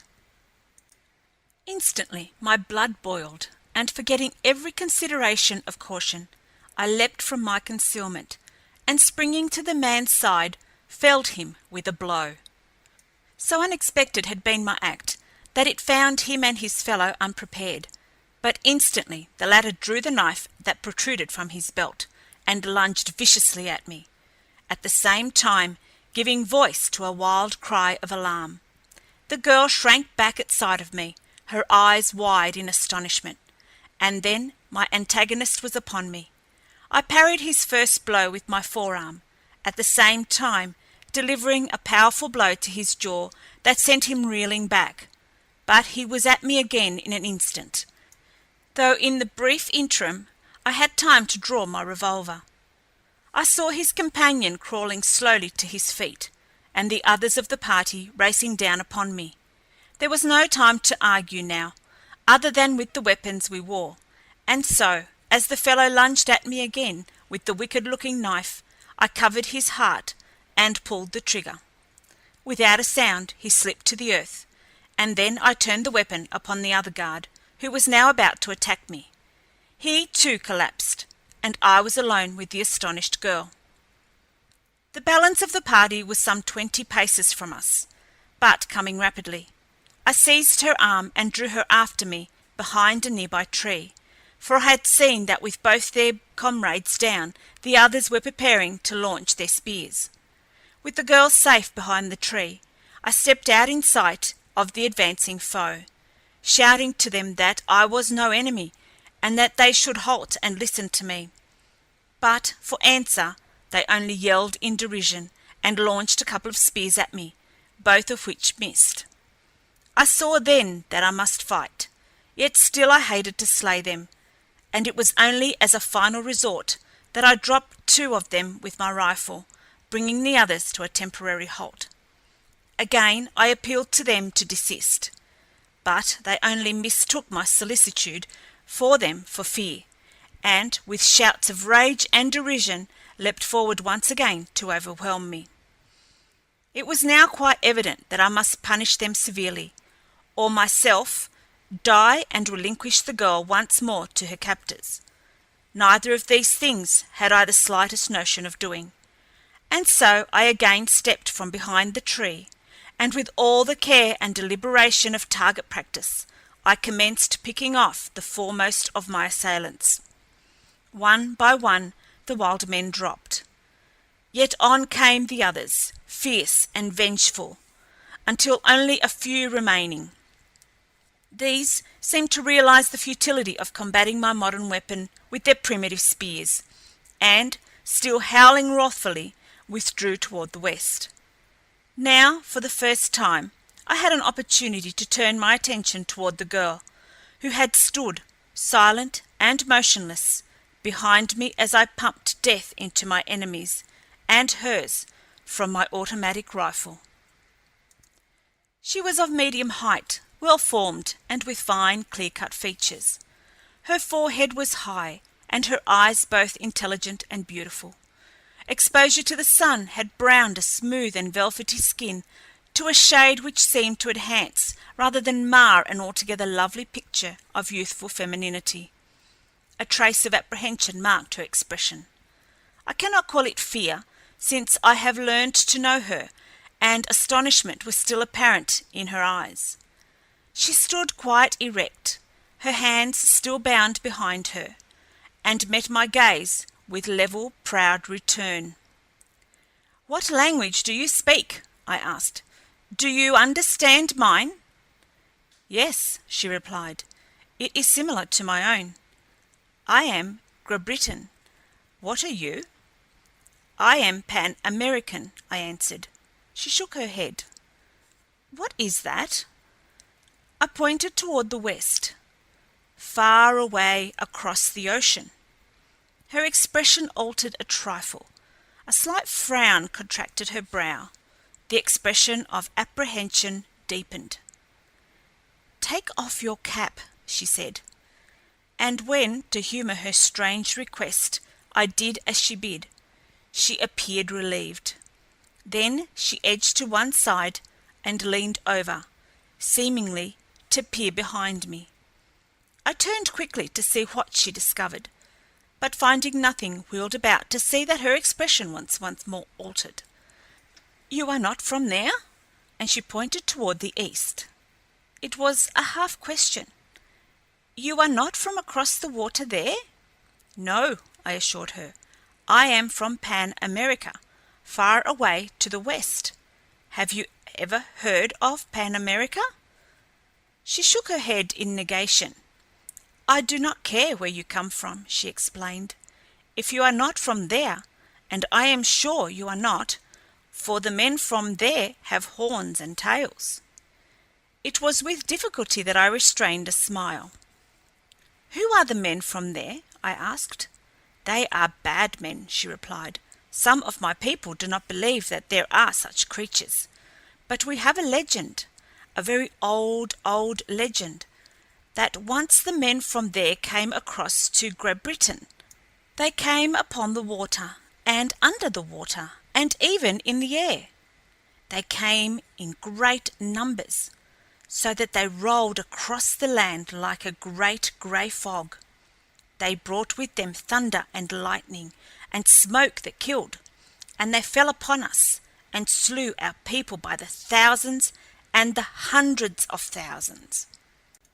But at last we drove them back to the water's edge, back into the sea, where many were drowned.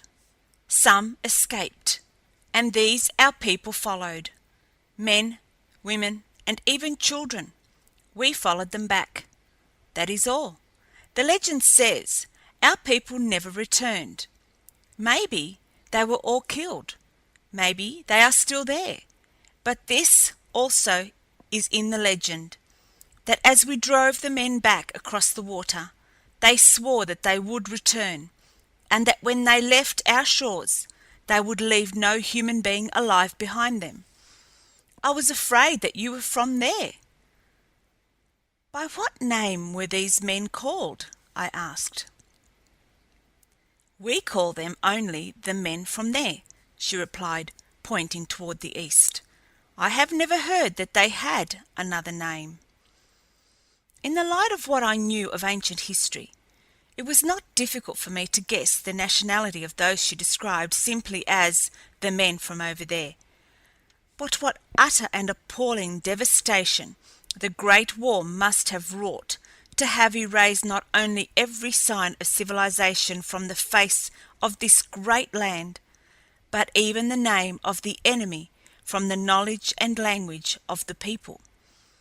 I could only account for it on the hypothesis that the country had been entirely depopulated except for a few scattered and forgotten children, who, in some marvelous manner, had been preserved by Providence to repopulate the land.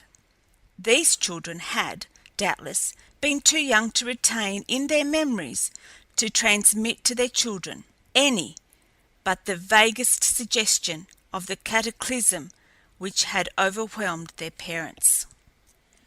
Professor Corcoran, since my return to Pan America, has suggested another theory which is not entirely without claim to serious consideration. He points out that it is quite beyond the pale of human instinct to desert little children as my theory suggests the ancient English must have done. He is more inclined to believe that the expulsion of the foe from England was synchronous with widespread victories by the Allies upon the continent, and that the people of England merely emigrated from their ruined cities and their devastated, blood-drenched fields to the mainland, in the hope of finding, in the domain of the conquered enemy, cities and farms which would replace those they had lost.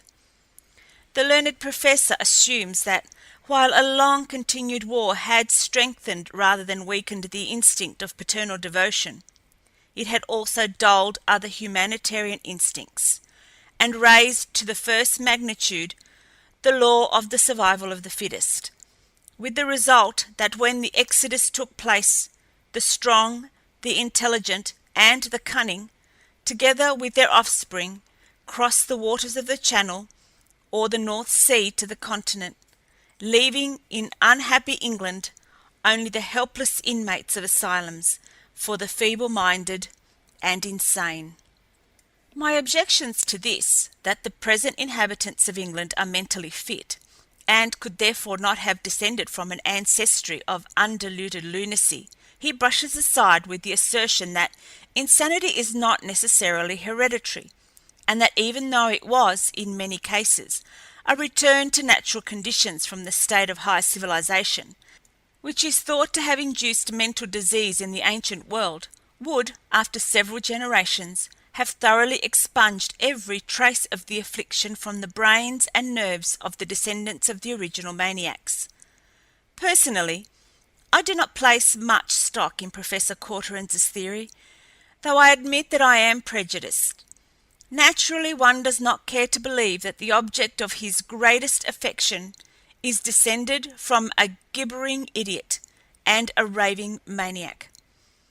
But I am forgetting the continuity of my narrative, a continuity which I desire to maintain, though I fear that I shall often be led astray.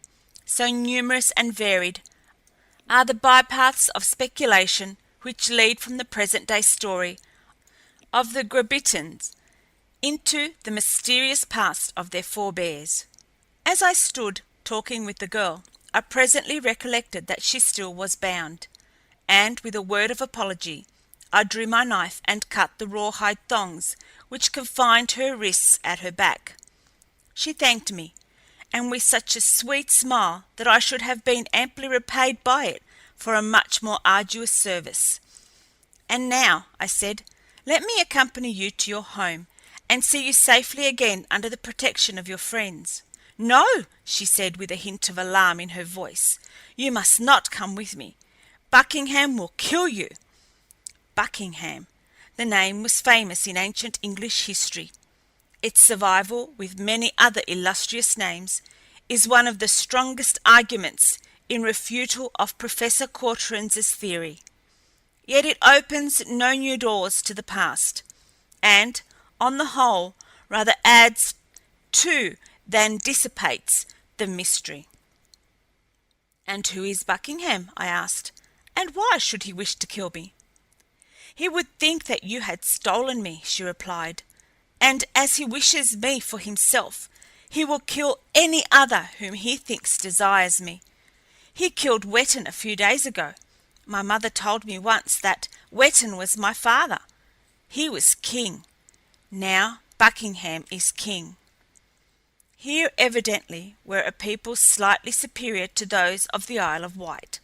These must have at least the rudiments of civilized government, since they recognized one among them as ruler, with the title king. Also, they retained the word father.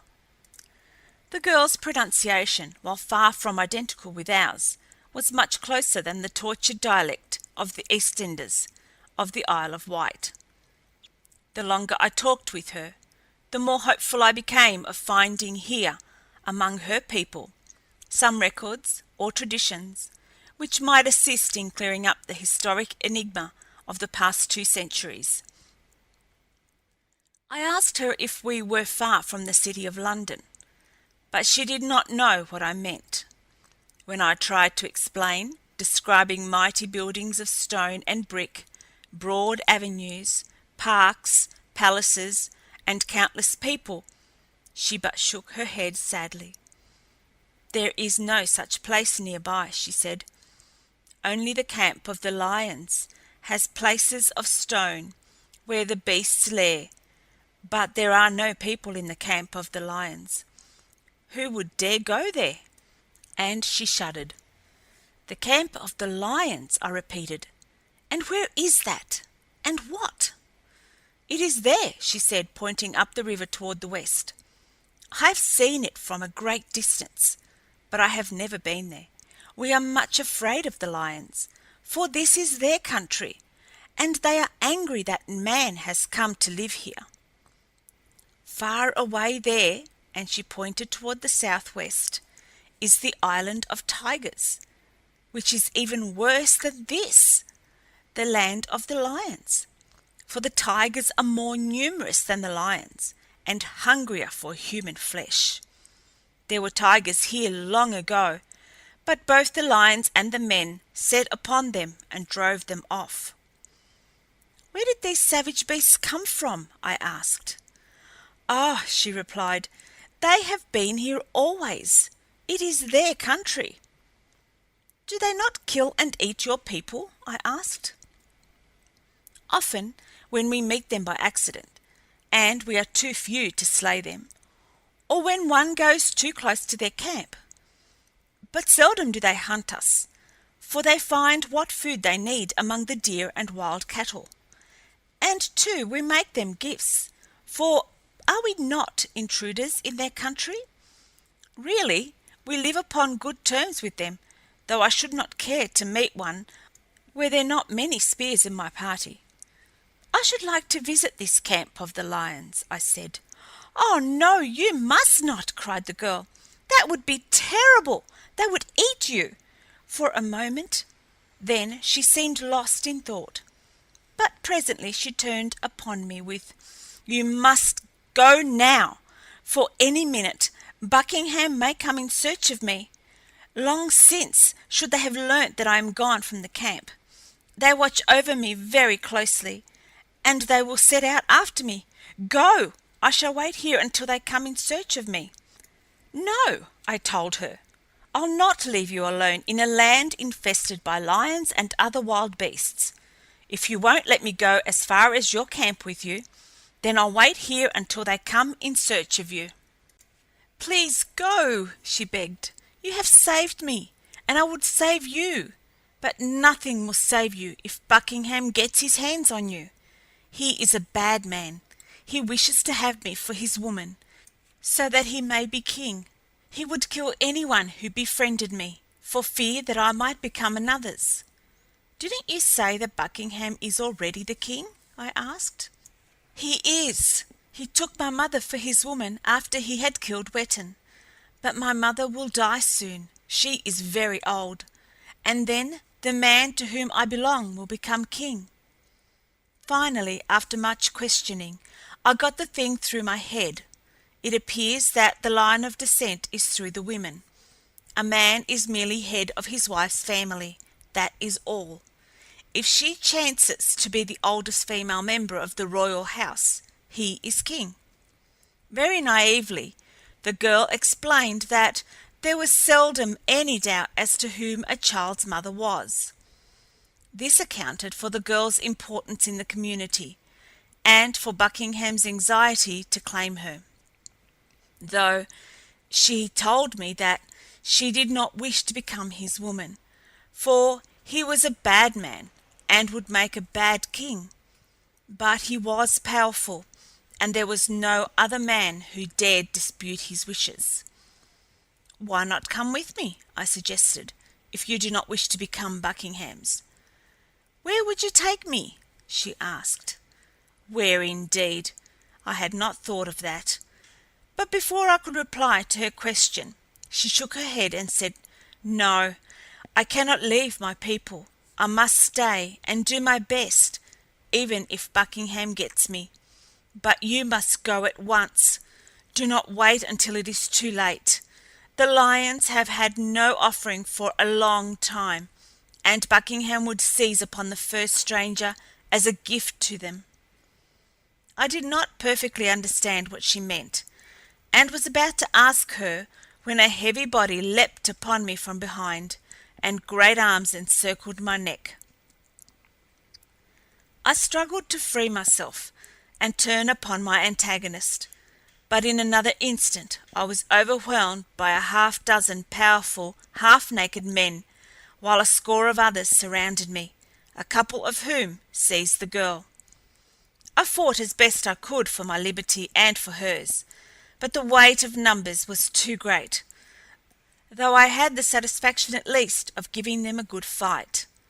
When they had overpowered me, and I stood, my hands bound behind me, at the girl's side, she gazed commiseratingly at me. It is too bad that you did not do as I bid you, she said, for now it has happened just as I feared. Buckingham has you. Which is Buckingham? I asked. I am Buckingham, growled a burly, unwashed brute, swaggering truculently before me. And who are you who would have stolen my woman? The girl spoke up then and tried to explain that I had not stolen her, but on the contrary, I had saved her from the men from the Elephant Country who were carrying her away. Buckingham only sneered at her explanation, and a moment later gave the command that started us all off toward the west. We marched for a matter of an hour or so, coming at last to a collection of rude huts, fashioned from branches of trees, covered with skins and grasses, and sometimes plastered with mud. All about the camp they had erected a wall of saplings pointed at the tops and fire-hardened. This palisade was a protection against both man and beasts, and within it dwelt upward of 2,000 persons, the shelters being built very close together, and sometimes partially underground, like deep trenches, with the poles and hides above merely as protection from the sun and rain. The older part of the camp consisted almost wholly of trenches, as though this had been the original form of dwellings which was slowly giving way to the drier and airier surface domiciles. In these trench habitations I saw a survival of the military trenches which formed so famous a part of the operation of the warring nations during the 20th century. The women wore a single light deerskin about their hips, for it was summer, and quite warm. The men, too, were clothed in a single garment, usually the pelt of some beast of prey. The hair of both men and women was confined by a rawhide thong passing about the forehead and tied behind. In this leathern band were stuck feathers, flowers, or the tails of small mammals. All wore necklaces of the teeth or claws of wild beasts, and there were numerous metal wristlets and anklets among them. They wore, in fact, every indication of a most primitive people, a race which had not yet risen to the heights of agriculture or even the possession of domestic animals.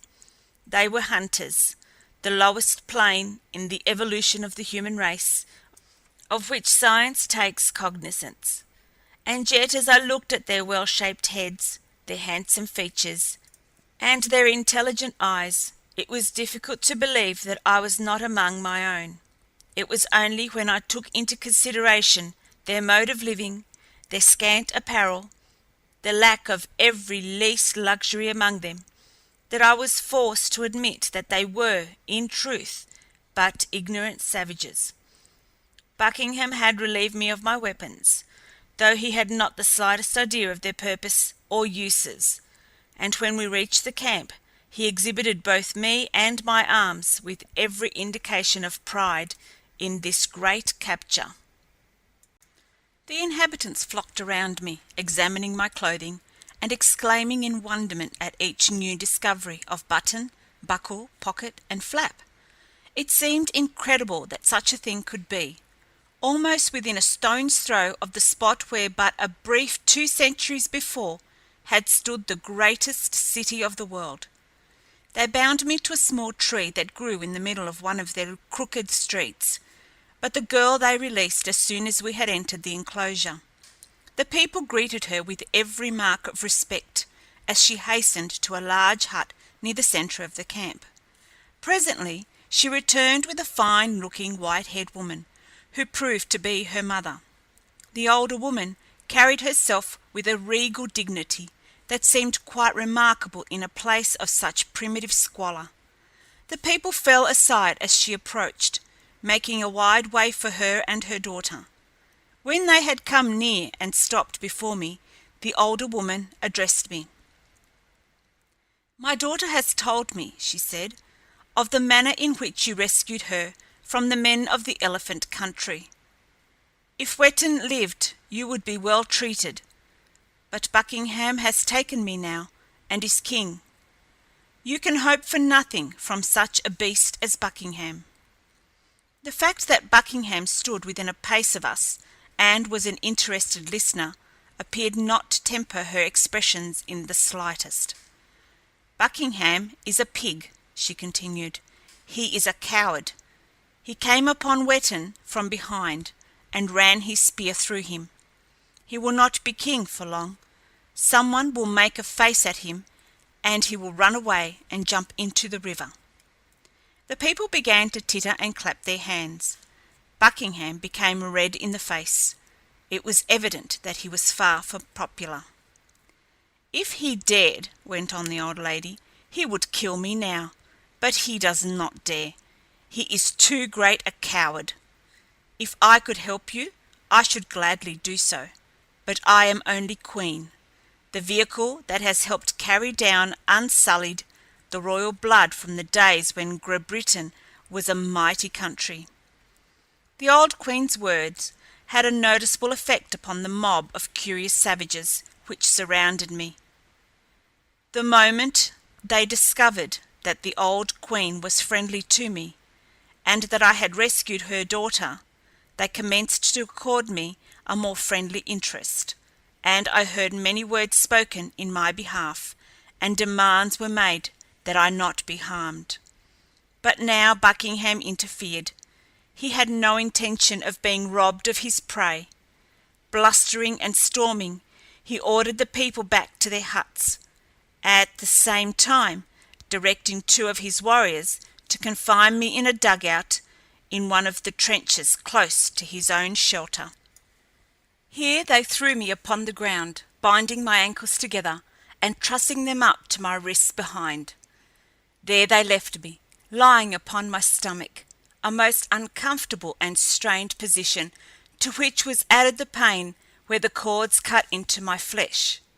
Just a few days ago my mind had been filled with the anticipation of the friendly welcome I should find among the cultured Englishmen of London. Today I should be sitting in the place of honour at the banquet board of one of London's most exclusive clubs, fêted and lionized. The actuality! Here I lay, bound hand and foot, doubtless almost upon the very site of a part of ancient London. Yet all about me was a primeval wilderness, and I was a captive of half-naked wild men. I wondered what had become of Delcarte and Taylor and Snyder. Would they search for me? They could never find me, I feared. Yet if they did, what could they accomplish against this horde of savage warriors? Would that I could warn them. I thought of the girl. Doubtless she could get word to them. But how was I to communicate with her? Would she come to see me before I was killed? It seemed incredible that she should not make some slight attempt to befriend me. Yet, as I recalled, she had made no effort to speak with me after we had reached the village. She had hastened to her mother the moment she had been liberated. Though she had returned with the old queen, she had not spoken to me even then. I began to have my doubts. Finally, I came to the conclusion that I was absolutely friendless, except for the old queen. For some unaccountable reason, my rage against the girl for her ingratitude rose to colossal proportions. For a long time I waited for someone to come to my prison whom I might ask to bear word to the queen, but I seemed to have been forgotten. The strained position in which I lay became unbearable. I wriggled and twisted until I managed to turn myself partially upon my side, where I lay half facing the entrance to the dugout. Presently my attention was attracted by the shadow of something moving in the trench without, and a moment later the figure of a child appeared, creeping upon all fours. As, wide-eyed and prompted by childish curiosity, a little girl crawled to the entrance of my hut and peered cautiously and fearfully in.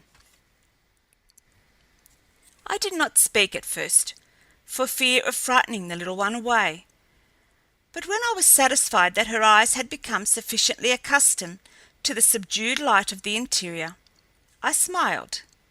Instantly the expression of fear faded from her eyes, to be replaced with an answering smile. "Who are you, little girl?" I asked. "My name is Mary," she replied. "I am Victory's sister." "And who is Victory?" "You do not know who Victory is?" she asked in astonishment. I shook my head in negation. "You saved her from the elephant country people, and yet you say you do not know her?" she exclaimed. "Oh, so she is Victory, and you are her sister. I have not heard her name before. That is why I did not know whom you meant," I explained. Here was just the messenger for me. Fate was becoming more kind. "Will you do something for me, Mary?" I asked. "If I can." "Go to your mother, the Queen, and ask her to come to me," I said. "I have a favor to ask." She said that she would, and with a parting smile she left me. For what seemed many hours I awaited her return, chafing with impatience. The afternoon wore on, and night came, and yet no one came near me. My captors brought me neither food nor water. I was suffering considerable pain where the rawhide thongs cut into my swollen flesh. I thought that they had either forgotten me, or that it was their intention to leave me here to die of starvation. Once I heard a great uproar in the village. Men were shouting, women were screaming and moaning. After a time this subsided, and again there was a long interval of silence. Half the night must have been spent when I heard a sound in the trench near the hut. It resembled muffled sobs. Presently a figure appeared, silhouetted against the lesser darkness beyond the doorway. It crept inside the hut. "Are you here?" whispered the childlike voice. It was Mary. She had returned. The thongs no longer hurt me. The pangs of hunger and thirst disappeared. I realized that it had been loneliness from which I suffered most. "Mary!" I exclaimed. "You are a good girl. You have come back after all. I had commenced to think that you would not. Did you give my message to the Queen? Will she come? Where is she?" The girl's sobs increased, and she flung herself upon the dirt floor of the hut, apparently overcome by grief. "What is it?" I asked. "Why do you cry?" "The Queen, my mother, will not come to you," she said between sobs. "She is dead. Buckingham has killed her. Now he will take Victory, for Victory is Queen.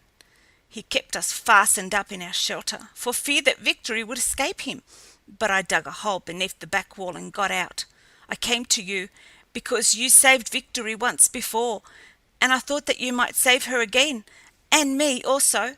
Tell me that you will." "I am bound and helpless, Mary," I replied. "Otherwise I would do what I could to save you and your sister." "I will set you free," cried the girl, creeping up to my side. "I will set you free, and then you may come and slay Buckingham." "Gladly," I assented.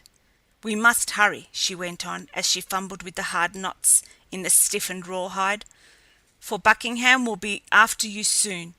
He must make an offering to the lions at dawn before he can take Victory. The taking of a queen requires a human offering." "And I am to be the offering?" I asked. "Yes," she said, tugging at a knot. "Buckingham has been wanting a sacrifice ever since he killed Wetton, that he might slay my mother and take Victory." The thought was horrible, not solely because of the hideous fate to which I was condemned, but from the contemplation it engendered of the sad decadence of a once enlightened race. To these depths of ignorance, brutality, and superstition had the vaunted civilization of 20th-century England been plunged. And by what? War? I felt the structure of our time-honored militaristic arguments crumbling about me. Mary labored with the thongs that confined me. They proved refractory, defying her tender childish fingers. She assured me, however, that she would release me if they did not come too soon. But, alas, they came. We heard them coming down the trench, and I bade Mary hide in a corner, lest she be discovered and punished. There was naught else she could do, and so she crawled away into the Stygian blackness behind me. Presently, 2 warriors entered. The leader exhibited a unique method of discovering my whereabouts in the darkness. He advanced slowly, kicking out viciously before him. Finally, he kicked me in the face. Then he knew where I was. A moment later I had been jerked roughly to my feet. One of the fellows stopped and severed the bonds that held my ankles. I could scarcely stand alone. The two pulled and hauled me through the low doorway and along the trench. A party of 40 or 50 warriors were awaiting us at the brink of the excavation some 100 yards from the hut. Hands were lowered to us, and we were dragged to the surface. Then commenced a long march. We stumbled through the underbrush, wet with dew, our way lighted by a score of torch-bearers who surrounded us. But the torches were not to light the way. That was but incidental. They were carried to keep off the huge carnivora that moaned and coughed and roared about us. The noises were hideous. The whole country seemed alive with lions. Yellow-green eyes blazed wickedly at us from out the surrounding darkness. My escort carried long, heavy spears. These they kept ever pointed toward the beast of prey, and I learned from snatches of the conversation I overheard that occasionally there might be a lion who would brave even the terrors of fire to leap in upon human prey. It was for such that the spears were always couched. But nothing of the sort occurred during this hideous death march, and with the first pale heralding of dawn we reached our goal, an open place in the midst of a tangled wildwood. Here rose in crumbling grandeur the first evidences I had seen of the ancient civilization which once had graced fair Albion, a single time-worn arc of masonry.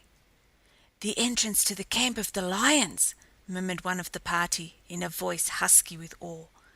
Here the party knelt, while Buckingham recited a weird, prayer-like chant. It was rather long, and I recall only a portion of it, which ran, if my memory serves me, somewhat as follows: "Lord of Great-Britain, we fall on our knees to thee. This gift to bring, greatest of kings art thou. To thee we humbly bow. Peace to our camp allow. God save thee, King." Then the party rose, and dragging me to the crumbling ark, made me fast to a huge corroded copper ring which was dangling from an eye-bolt embedded in the masonry. None of them, not even Buckingham, seemed to feel any personal animosity toward me. They were naturally rough and brutal, as primitive men are supposed to have been since the dawn of humanity, but they did not go out of their way to maltreat me. With the coming of dawn, the number of lions about us seemed to have greatly diminished. At least they made less noise, and as Buckingham and his party disappeared into the woods, leaving me alone to my terrible fate, I could hear the grumblings and growlings of the beasts diminishing with the sound of the chant, which the party still continued. It appeared that the lions had failed to note that I had been left for their breakfast, and had followed off after their worshippers instead. But I knew the reprieve would be but for a short time, and though I had no wish to die, I must confess that I rather wished the ordeal over and the peace of oblivion upon me. The voices of the men and the lions receded in the distance, until finally quiet reigned about me, broken only by the sweet voices of birds and the sighing of the summer wind in the trees. It seemed impossible to believe that in this peaceful woodland setting the frightful thing was to occur which must come with the passing of the next lion who chanced within sight or smell of the crumbling ark. I strove to tear myself loose from my bonds, but succeeded only in tightening them about my arms. Then I remained passive for a long time, letting the scenes of my lifetime pass in review before my mind's eye. I tried to imagine the astonishment, incredulity, and horror with which my family and friends would be overwhelmed if for an instant space could be annihilated and they could see me at the gates of London. The gates of London! Where was the multitude hurrying to the marts of trade after a night of pleasure or rest? Where was the clang of tramcar gongs, the screech of motor horns, the vast murmur of a dense throng? Where were they? And as I asked the question, a lone, gaunt lion strode from the tangled jungle upon the far side of the clearing. Majestically and noiselessly upon his padded feet, the king of beasts moved slowly toward the gates of London and toward me. Was I afraid? I fear that I was almost afraid. I know that I thought that fear was coming to me, and so I straightened up and squared my shoulders and looked the lion straight in the eyes and waited. It is not a nice way to die, alone, with one's hands fast bound beneath the fangs and talons of a beast of prey. No, it is not a nice way to die, not a pretty way. The lion was halfway across the clearing when I heard a slight sound behind me. The great cat stopped in his tracks. He lashed his tail against his sides now, instead of simply twitching its tip, and his low moan became a thunderous roar. As I craned my neck to catch a glimpse of the thing that had aroused the fury of the beast before me, it sprang through the arched gateway and was at my side, with parted lips and heaving bosom and dishevelled hair, a bronzed and lovely vision to eyes that had never harboured hope of rescue. It was Victory, and in her arms she clutched my rifle and revolver. A long knife was in the doeskin belt that supported the doeskin skirt tightly about her lithe limbs. She dropped my weapons at my feet, and snatching the knife from its resting place, severed the bonds that held me. I was free, and the lion was preparing to charge.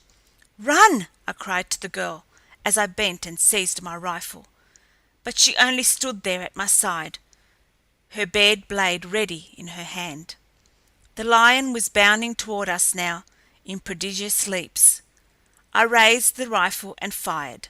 It was a lucky shot, for I had no time to aim carefully, and when the beast crumpled and rolled lifeless to the ground, I went upon my knees and gave thanks to the God of my ancestors.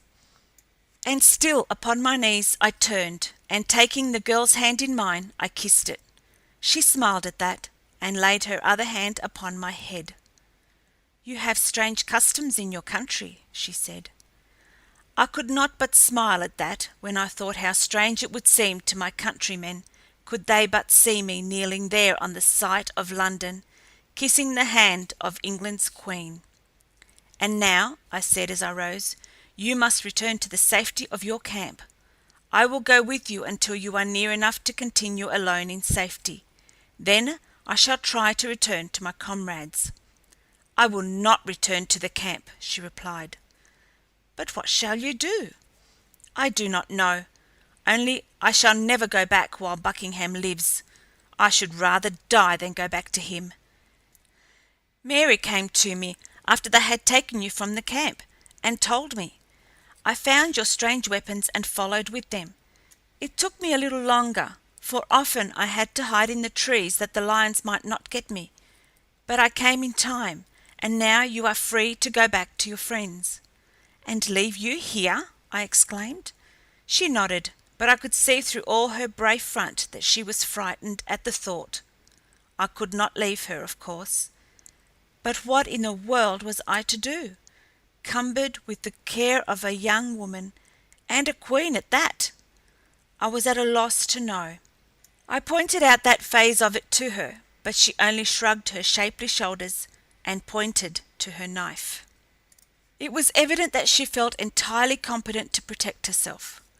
As we stood there, we heard the sound of voices. They were coming from the forest through which we had passed when we had come from camp. "They are searching for me," said the girl. "Where shall we hide?" I didn't relish hiding, but when I thought of the innumerable dangers which surrounded us, and the comparatively small amount of ammunition that I had with me, I hesitated to provoke a battle with Buckingham and his warriors, when by flight I could avoid them and preserve my cartridges against emergencies which could not be escaped. "Would they follow us there?" I asked, pointing through the archway into the camp of the lions. "Never," she replied, "for In the first place, they would know that we would not dare go there, and in the second, they themselves would not dare. Then we shall take refuge in the camp of the lions, I said. She shuddered and drew closer to me. You dare? She asked. Why not? I returned. We shall be safe from Buckingham. And you have seen, for the second time in 2 days, that lions are harmless before my weapons. Then, too, I can find my friends easiest in this direction, for the river Thames runs through this place you call the camp of the lions, and it is farther down the Thames that my friends are awaiting me. Do you not dare come with me? I dare follow wherever you lead, she answered simply, and so I turned and passed beneath the great arch into the city of London. End of Chapter 4. Chapter 5.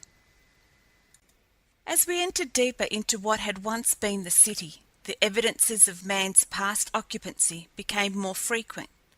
For a mile from the arch there was only a riot of weeds and undergrowth and trees covering small mounds and little hillocks that I was sure were formed of the ruins of stately buildings of the dead past. But presently we came upon a district where shattered walls still raised their crumbling tops in sad silence above the grass-grown sepulchres of their fallen fellows. Softened and mellowed by ancient ivy stood these sentinels of sorrow, their sacred faces still revealing the rents and gashes of shrapnel and of bomb. Contrary to our expectations, we found little indication that lions in any great numbers laired in this part of ancient London. Well-worn pathways, moulded by padded paws, led through the cavernous windows or doorways of a few of the ruins we passed, and once we saw the savage face of a great black-maned lion scowling down upon us from a shattered stone balcony. We followed down the bank of the Thames after we came upon it. I was anxious to look with my own eyes upon the famous bridge, and I guessed, too, that the river would lead me into the part of London where stood Westminster Abbey and the Tower. Realizing that the section through which we had been passing was doubtless outlying, and therefore not so built up with large structures as the more centrally located part of the old town, I felt sure that farther down the river I should find the ruins larger. The bridge would be there in part, at least, and so would remain the walls of many of the great edifices of the past. There would be no such complete ruin of large structures as I had seen among the smaller buildings. But when I had come to that part of the city which I judged to have contained the relics I sought, I found havoc that had been wrought there even greater than elsewhere. At one point upon the bosom of the Thames there rises a few feet above the water a single disintegrating mound of masonry. Opposite it, upon either bank of the river, are tumbled piles of ruins overgrown with vegetation. These, I am forced to believe, are all that remain of London Bridge, for nowhere else along the river is there any other slightest sign of pier or abutment. Rounding the base of a large pile of grass-covered debris, we came suddenly upon the best preserved ruin we had yet discovered. The entire lower story and part of the second story of what must once have been a splendid public building rose from a great knoll of shrubbery and trees, while ivy, thick and luxuriant, clambered upward to the summit of the broken walls. In many places the grey stone was still exposed, its smoothly chiselled face pitted with the scars of battle. The massive portal yawned, sombre and sorrowful, before us, giving a glimpse of marble halls within. The temptation to enter was too great. I wished to explore the interior of this one remaining monument of civilization now dead beyond recall. Through this same portal, within these very marble halls, had Gray and Chamberlain and Kitchener and Shaw perhaps come and gone with the other great ones of the past. I took Victoryl's hand in mine. "Come," I said. "I do not know the name by which this great pile was known, nor the purposes it fulfilled. It may have been the palace of your sires, Victory. From some great throne within, your forebears may have directed the destinies of half the world. Come!" I must confess to a feeling of awe as we entered the rotunda of the great building. Pieces of massive furniture of another day still stood where man had placed them centuries ago. They were littered with dust and broken stone and plaster, but otherwise so perfect was their preservation, I could hardly believe that 2 centuries had rolled by since human eyes were last set upon them. Through one great room after another we wandered, hand in hand, while Victory asked many questions, and for the first time I began to realize something of the magnificence and power of the race from whose loins she had sprung. Splendid tapestries, now mildewed and rotting, hung upon the walls. There were mural paintings, too, depicting great historic events of the past. For the first time, Victory saw the likeness of a horse, and she was much affected by a huge oil which depicted some ancient cavalry charge against a battery of field guns. In other pictures there were steamships, battleships, submarines, and quaint-looking railway trains, all small and antiquated in appearance to me, but wonderful to Victory. She told me that she would like to remain for the rest of her life where she could look at those pictures daily. From room to room we passed, until presently we emerged into a mighty chamber, dark and gloomy, for its high and narrow windows were choked and clogged by ivy. Along one panelled wall we groped, our eyes slowly becoming accustomed to the darkness. A rank and pungent odour pervaded the atmosphere. We had made our way about half the distance across one end of the great apartment, when a low growl from the far end brought us to a startled halt. Straining my eyes through the gloom, I made out a raised dais at the extreme opposite end of the hall. Upon the dais stood 2 great chairs, high-backed and with great arms. The throne of England! But what were those strange forms about it? Victory gave my hand a quick, excited little squeeze. "The lions!" she whispered. Yes, lions indeed. Sprawled about the dais were a dozen huge forms, while upon the seat of one of the thrones a small cub lay curled in slumber. As we stood there for a moment, spellbound by the sight of those fearsome creatures occupying the very thrones of the sovereigns of England, the low growl was repeated, and a great male rose slowly to his feet. His devilish eyes bored straight through the semi-darkness toward us. Had he discovered the interloper? What right had man within this palace of the beasts? Again he opened his giant jaws, and this time there rumbled forth a warning roar. Instantly 8 or 10 of the other beasts leapt to their feet. Already the great fellow who had spied us was advancing slowly in our direction.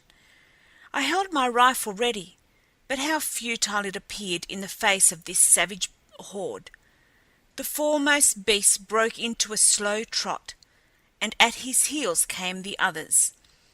All were roaring now, and the din of their great voices reverberating through the halls and corridors of the palace formed the most frightful chorus of thunderous savagery imaginable to the mind of man. And then the leader charged, and upon the hideous pandemonium broke the sharp crack of my rifle. Once, twice, thrice, 3 lions rolled, struggling and biting, to the floor. Victory seized my arm with a quick, "This way! Here is a door!" and a moment later we were in a tiny antechamber at the foot of a narrow stone staircase. Up this we backed, Victory just behind me, as the first of the remaining lions leapt from the throne room and sprang for the stairs. Again I fired, but others of the ferocious beasts leapt over their fallen fellows and pursued us. The stairs were very narrow. That was all that saved us, for as I backed slowly upward, but a single lion could attack me at a time, and the carcasses of those I slew impeded the rushes of the others. At last we reached the top. There was a long corridor from which opened many doorways.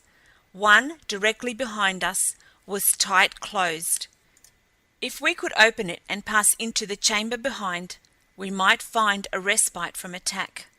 The remaining lions were roaring horribly. I saw one sneaking very slowly up the stairs toward us. "Try that door," I called to Victory. "See if it will open." She ran up to it and pushed. "Turn the knob," I cried, seeing that she did not know how to open a door, but neither did she know what I meant by knob. I put a bullet in the spine of the approaching lion and leapt to Victory's side. The door resisted my first efforts to swing it inward. Rusted hinges and swollen wood held it tightly closed. But at last it gave, and just as another lion mounted to the top of the stairway, it swung in, and I pushed Victory across the threshold. Then I turned to meet the renewed attack of the savage foe. One lion fell in his tracks, another stumbled to my very feet, and then I leapt within and slammed the portal to. A quick glance showed me that this was the only door to the small apartment in which we had found sanctuary, and with a sigh of relief I leaned for a moment against the panels of the stout barrier that separated us from the rampaging demons without. Across the room, between two windows, stood a flat-topped desk. A little pile of white and brown lay upon it close to the opposite edge. After a moment of rest, I crossed the room to investigate. The white was the bleached human bones, the skull, collarbones, arms, and a few of the upper ribs of a man. The brown was the dust of a decayed military cap and blouse. In a chair before the desk were other bones, while more still strewed the floor beneath the desk and about the chair. The man had died sitting there with his face buried in his arms 200 years ago. Beneath the desk were a pair of spurred military boots, green and rotten with decay. In them were the leg bones of a man. Among the tiny bones of the hands was an ancient fountain pen, as good, apparently, as the day it was made, and a metal-covered memoranda book closed over the bones of an index finger. It was a gruesome sight, a pitiful sight, this lone inhabitant of mighty London.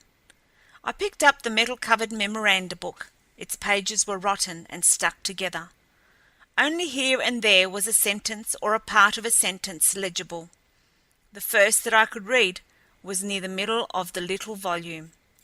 "His Majesty left for Tunbridge Wells today. He, Jesty, was stricken today. God give she does not die. Am military governor of Lon." And farther on, "It is awful. 100 deaths today, worse than the bombardment." Nearer the end, I picked out the following: "I promised his Maj. E. will find me here when he ret alone." The most legible passage was on the next page. "Thank God we drove them out.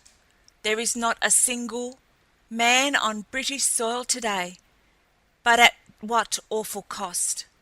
I tried to persuade Sir Philip to urge the people to remain, but they are mad with fear of the death and rage at our enemies. He tells me that the coast cities are packed, waiting to be taken across. What will become of England, with none left to rebuild her shattered cities?" And the last entry: alone, only the wild beasts. A lion is roaring now beneath the palace windows. I think the people feared the beasts even more than they did the death. But they are gone, all gone. And to what? How much better conditions will they find on the continent? All gone. Only I remain. I promised His Majesty, and when he returns, he will find that I was true to my trust, for I shall be awaiting him. God save the king. That was all. This brave and forever nameless officer died nobly at his post, true to his country and his king. It was the death, no doubt, that took him. Some of the entries had been dated. From the few legible letters and figures which remained, I judge the end came sometime in August 1937, but of that I am not at all certain. The diary has cleared up at least one mystery that had puzzled me not a little, and now I am surprised that I had not guessed its solution myself. The presence of African and Asiatic beasts in England. Acclimated by years of confinement in the zoological gardens, they were fitted to resume in England the wild existence for which nature had intended them, and once free, had evidently bred prolifically, in marked contrast to the captive exotics of 20th-century Pan America, which had gradually become fewer until extinction occurred some time during the 21st century. The palace, if such it was, lay not far from the banks of the Thames. The room in which we were imprisoned overlooked the river, and I determined to attempt to escape in this direction. To descend through the palace was out of the question, but outside we could discover no lions. The stems of the ivy which clambered upward past the window of the room were as large around as my arm. I knew that they would support our weight, and as we could gain nothing by remaining longer in the palace, I decided to descend by way of the ivy and follow along down the river in the direction of the launch. Naturally, I was much handicapped by the presence of the girl, but I could not abandon her, though I had no idea what I should do with her after rejoining my companions. That she would prove a burden and an embarrassment I was certain, but she had made it equally plain to me that she would never return to her people to mate with Buckingham. I owed my life to her, and, all other considerations aside, that was sufficient demand upon my gratitude and my honour to necessitate my suffering every inconvenience in her service. 2. She was Queen of England, but by far the most potent argument in her favour, she was a woman in distress, and a young and very beautiful one. And so, though I wished 1,000 times that she was back in her camp, I never let her guess it, but did all that lay within my power to serve and protect her. I thank God now that I did so. With the lion still padding back and forth beyond the closed door, Victory and I crossed the room to one of the windows.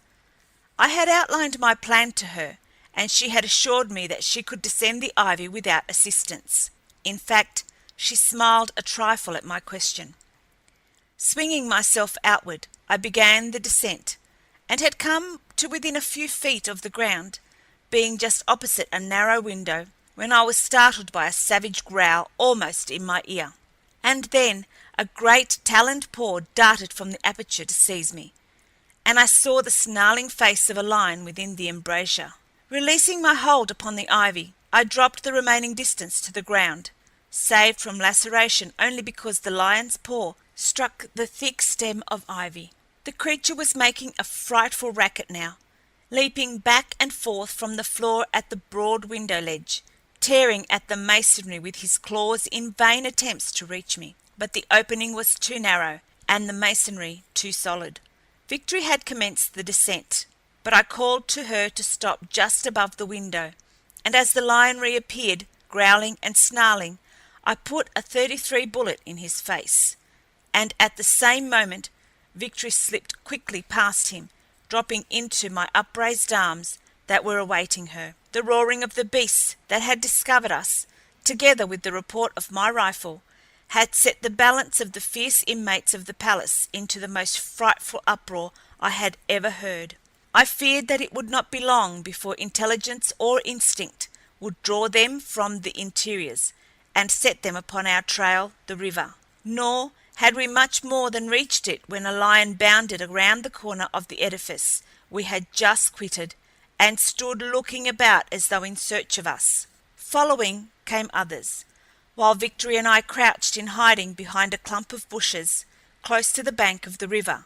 The beasts sniffed about the ground for a while, but they did not chance to go near the post where we had stood beneath the window that had given us escape. Presently a black-maned male raised his head, and with cocked ears and glaring eyes gazed straight at the bush behind which we lay. I could have sworn that he had discovered us, and when he took a few short and stately steps in our direction, I raised my rifle and covered him. But after a long, tense moment, he looked away, and turned to glare in another direction.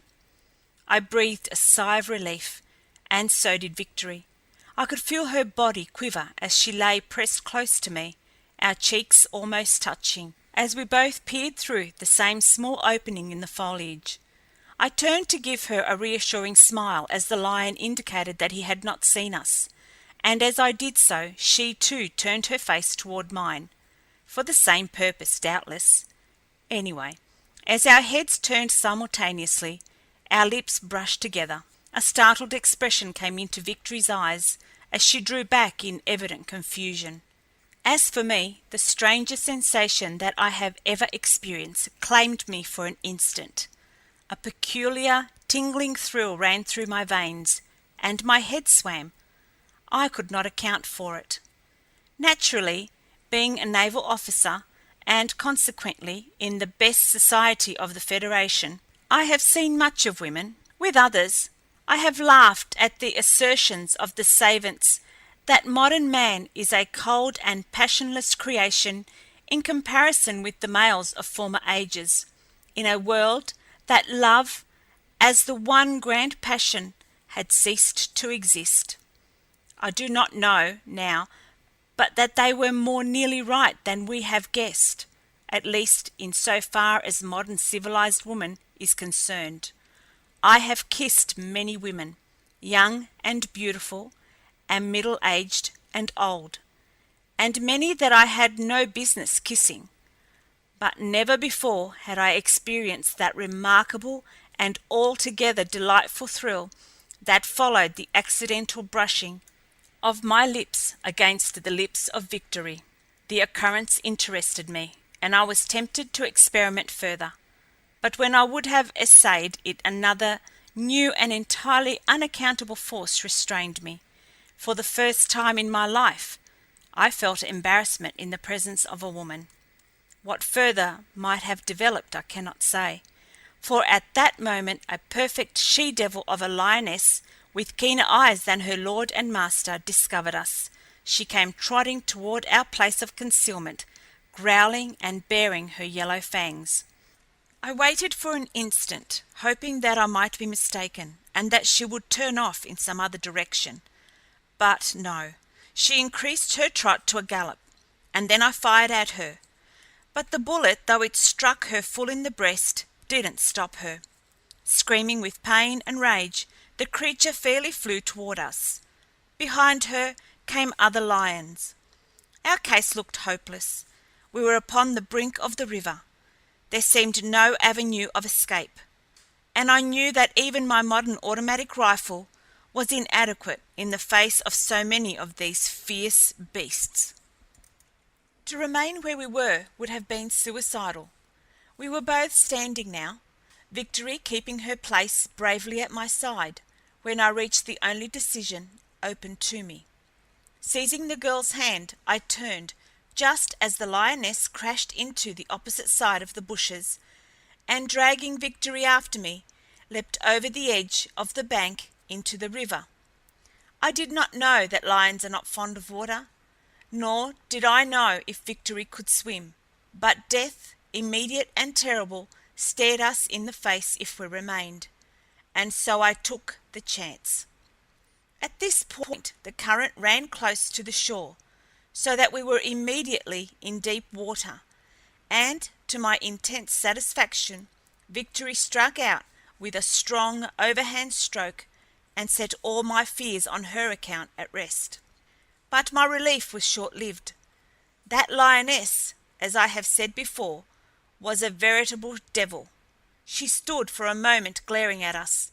Then, like a shot, she sprang into the river and swam swiftly after us. Victory was a length ahead of me. "Swim for the other shore," I called to her. I was much impeded by my rifle, having to swim with one hand while I clung to my precious weapon with the other. The girl had seen the lioness take to the water, and she had also seen that I was swimming much more slowly than she. And what did she do? She started to drop back to my side. "Go on," I cried. "Make for the other shore, and then follow down until you find my friends. Tell them that I sent you, and with orders that they are to protect you. Go on! Go on!" But she only waited until we were again swimming side by side, and I saw that she had drawn her long knife and was holding it between her teeth. "Do as I tell you," I said to her sharply, but she shook her head. The lioness was overhauling us rapidly. She was swimming silently, her chin just touching the water, but blood was streaming from between her lips. It was evident that her lungs were pierced. She was almost upon me. I saw that in a moment she would take me under her forepaws, or seize me in those great jaws. I felt that my time had come, but I meant to die fighting, and so I turned and, treading water, raised my rifle above my head and awaited her. Victory, animated by a bravery no less ferocious than that of the dumb beast assailing us, swam straight for me. It all happened so swiftly that I cannot recall the details of the kaleidoscopic action which ensued. I knew that I rose high out of the water, and with clubbed rifle dealt the animal a terrific blow upon the skull, that I saw Victory, her long blade flashing in her hand, close, striking upon the beast, that a great paw fell upon her shoulder, and that I was swept beneath the surface of the water like a straw before the prow of a freighter. Still clinging to my rifle, I rose again to see the lioness struggling in her death throes, but an arm's length from me. Scarcely had I risen than the beast turned upon her side, struggled frantically for an instant, and then sank. End of Chapter 5. Chapter 6. Victory was nowhere in sight. Alone I floated upon the bosom of the Thames. In that brief instant I believe that I suffered more mental anguish than I have crowded into all the balance of my life before or since. A few hours before I had been wishing that I might be rid of her, and now that she was gone, I would have given my life to have her back again.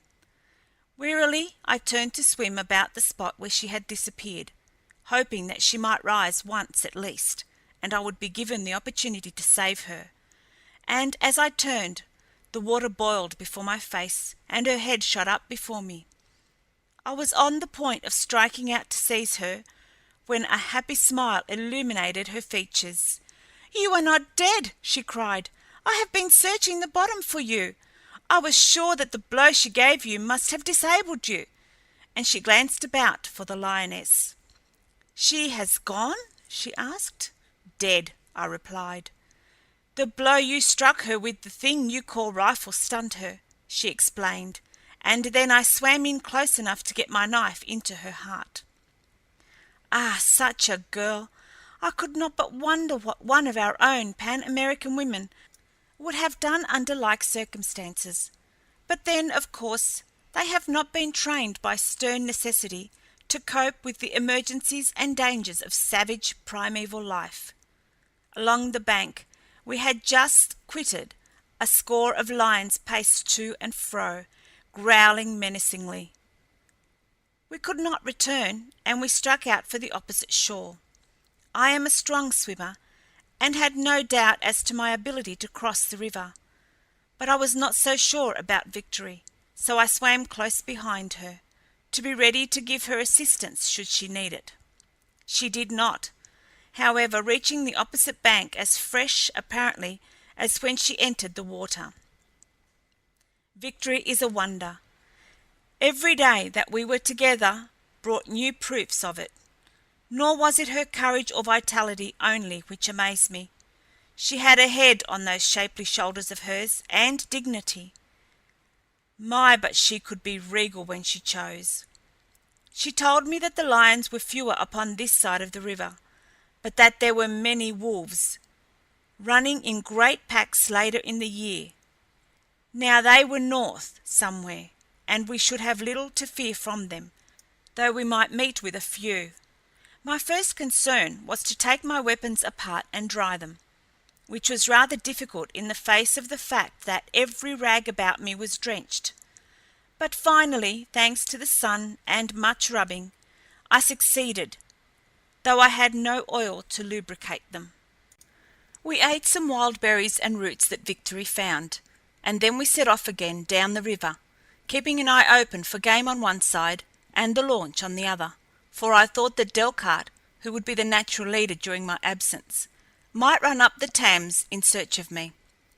The balance of that day we sought in vain for game or for the launch, and when night came we lay down, our stomachs empty, to sleep beneath the stars. We were entirely unprotected from attack from wild beasts, and for this reason I remained awake most of the night, on guard. But nothing approached us, though I could hear the lions roaring across the river, and once I thought I heard the howl of a beast north of us. It might have been a wolf. Altogether, it was a most unpleasant night, and I determined then that if we were forced to sleep out again, that I should provide some sort of shelter which would protect us from attack while we slept. Toward morning I dozed, and the sun was well up when Victory aroused me by gently shaking my shoulder. "Antelope," she whispered in my ear, and as I raised my head, she pointed upriver. Crawling to my knees, I looked in the direction she indicated, to see a buck standing upon a little knoll some 200 yards from us. There was good cover between the animal and me, and so, though I might have hit him at 200 yards, I preferred to crawl closer to him and make sure of the meat we both so craved. I had covered about 50 yards of the distance, and the beast was still feeding peacefully, so I thought that I would make even surer of a hit by going ahead another 50 yards, when the animal suddenly raised his head and looked away, upriver. His whole attitude proclaimed that he was startled by something beyond him that I could not see. Realizing that he might break and run, and that I should then probably miss him entirely, I raised my rifle to my shoulder. But even as I did so, the animal leapt into the air, and simultaneously there was a sound of a shot from beyond the knoll. For an instant I was dumbfounded. Had the report come from downriver? I should have instantly thought that one of my own men had fired, but coming from upriver it puzzled me considerably. Who could there be with firearms in primitive England other than we of the Coldwater?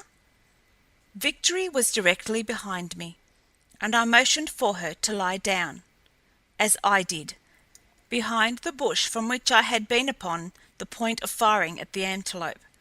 We could see that the buck was quite dead, and from our hiding place we waited to discover the identity of his slayer when the latter should approach and claim his kill.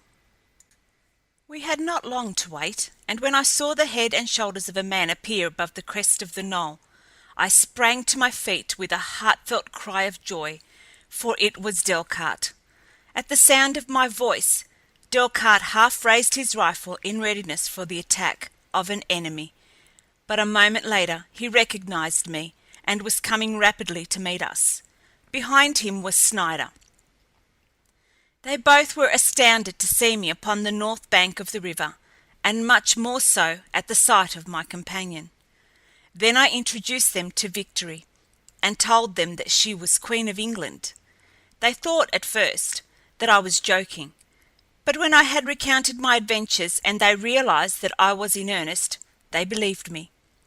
They told me that they had followed me inshore when I had not returned from the hunt, that they had met the men of the Elephant Country, and had had a short and one-sided battle with the fellows, and that afterwards they had returned to the launch with a prisoner, from whom they had learnt that I had probably been captured by the men of the Lion Country.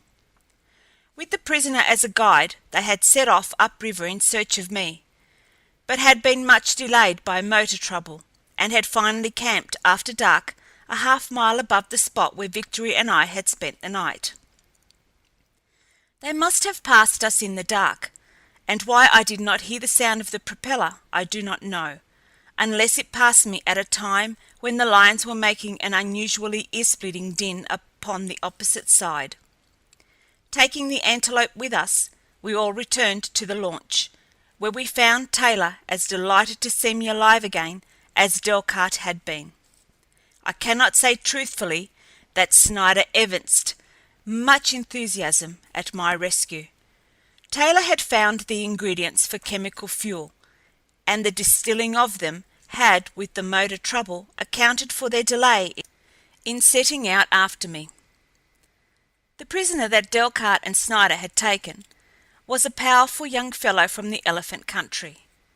Notwithstanding the fact that they had all assured him to the contrary, he still could not believe that we would not kill him.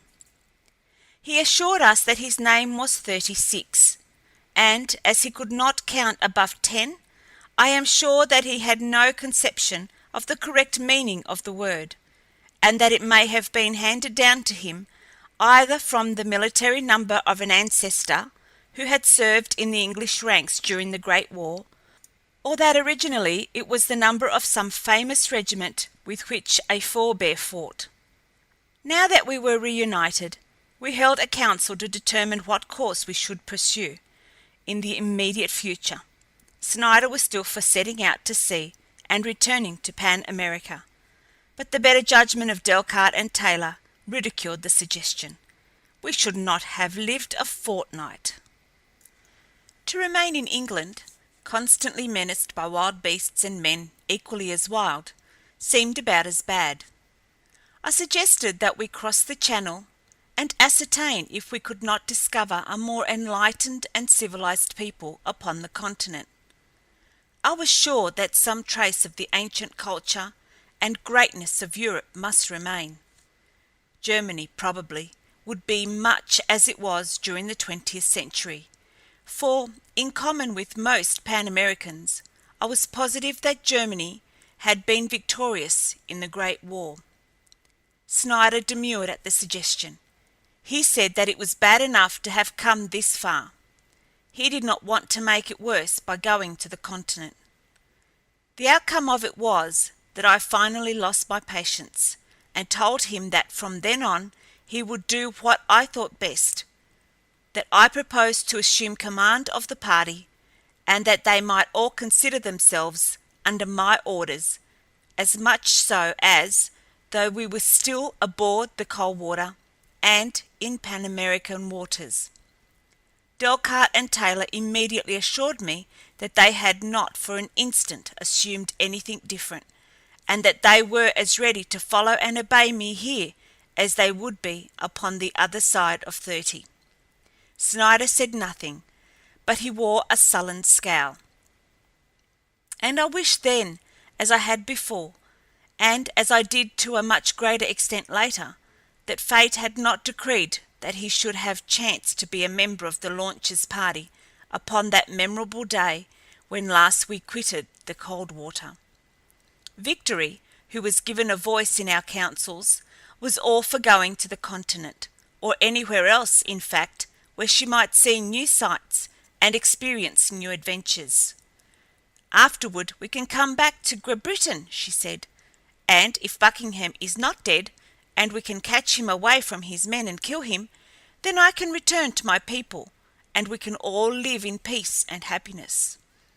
She spoke of killing Buckingham with no greater concern than one might evince in the contemplated destruction of a sheep. Yet she was neither cruel nor vindictive.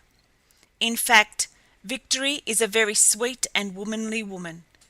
But human life is of small account beyond 30, a legacy from the bloody days when thousands of men perished in the trenches between the rising and the setting of a sun, when they laid them lengthwise in these same trenches and sprinkled dirt over them, when the Germans corded their corpses like wood and set fire to them, when women and children and old men were butchered, and great passenger ships were torpedoed without warning. 36, finally assured that we did not intend slaying him, was as keen to accompany us as was Victory. The crossing to the continent was uneventful, its monotony being relieved, however, by the childish delight of Victory and 36 in the novel experience of riding safely upon the bosom of the water and of being so far from land. With the possible exception of Snider, the little party appeared in the best of spirits, laughing and joking, or interestedly discussing the possibilities which the future held for us, what we should find upon the continent, and whether the inhabitants would be civilized or barbarian peoples. Victory asked me to explain the difference between the two, and when I had tried to do so as clearly as possible, she broke into a gay little laugh. "Oh," she cried, "then I am a barbarian!" I could not but laugh too, as I admitted that she was indeed a barbarian. She was not offended, taking the matter as a huge joke, but some time thereafter she sat in silence, apparently deep in thought. Finally she looked up at me, her strong white teeth gleaming behind her smiling lips. "Should you take that thing you call razor," she said, "and cut the hair from the face of 36, and exchange garments with him, you would be the barbarian, and 36 the civilized man. There is no other difference between you, except your weapons. Clothe you in a wolf-skin, give you a knife and a spear, and set you down in the woods of Britain, of what service would your civilization be to you?" Delcarte and Taylor smiled at her reply, but 36 and Snider laughed uproariously. I was not surprised at 36, but I thought that Snider laughed louder than the occasion warranted. As a matter of fact, Snider, it seemed to me, was taking advantage of every opportunity, however slight, to show insubordination, and I determined then that at the first real breach of discipline I should take action that would remind Snider, even after that I was still his commanding officer. I could not help but notice that his eyes were much upon Victory, and I did not like it, for I knew the type of man he was. But as it would not be necessary ever to leave the girl alone with him, I felt no apprehension for her safety. After the incident of the discussion of barbarians, I thought that Victory's manner toward me changed perceptibly. She held aloof from me, and when Snider took his turn at the wheel, sat beside him upon the pretext that she wished to learn how to steer the launch. I wondered if she had guessed the man's antipathy for me, and was seeking his company solely for the purpose of piquing me. Snider was, too, taking full advantage of his opportunity. Often he leaned toward the girl to whisper in her ear, and he laughed much, which was unusual with Snider. Of course, it was nothing at all to me, yet, for some unaccountable reason, the sight of the two of them sitting there so close to one another, and seeming to be enjoying each other's society to such a degree, irritated me tremendously, and put me in such a bad humour that I took no pleasure whatsoever in the last few hours of the crossing. We aimed to land near the site of ancient Ostend, but when we neared the coast we discovered no indication of any human habitations whatever, let alone a city. After we had landed, we found the same howling wilderness about us that we had discovered on the British Isle. There was no slightest indication that civilized man had ever set a foot upon that portion of the continent of Europe. Although I had feared as much since our experience in England, I could not but own to a feeling of marked disappointment and to the gravest fears of the future, which induced a mental depression that was in no way dissipated by the continued familiarity between Victory and Snider.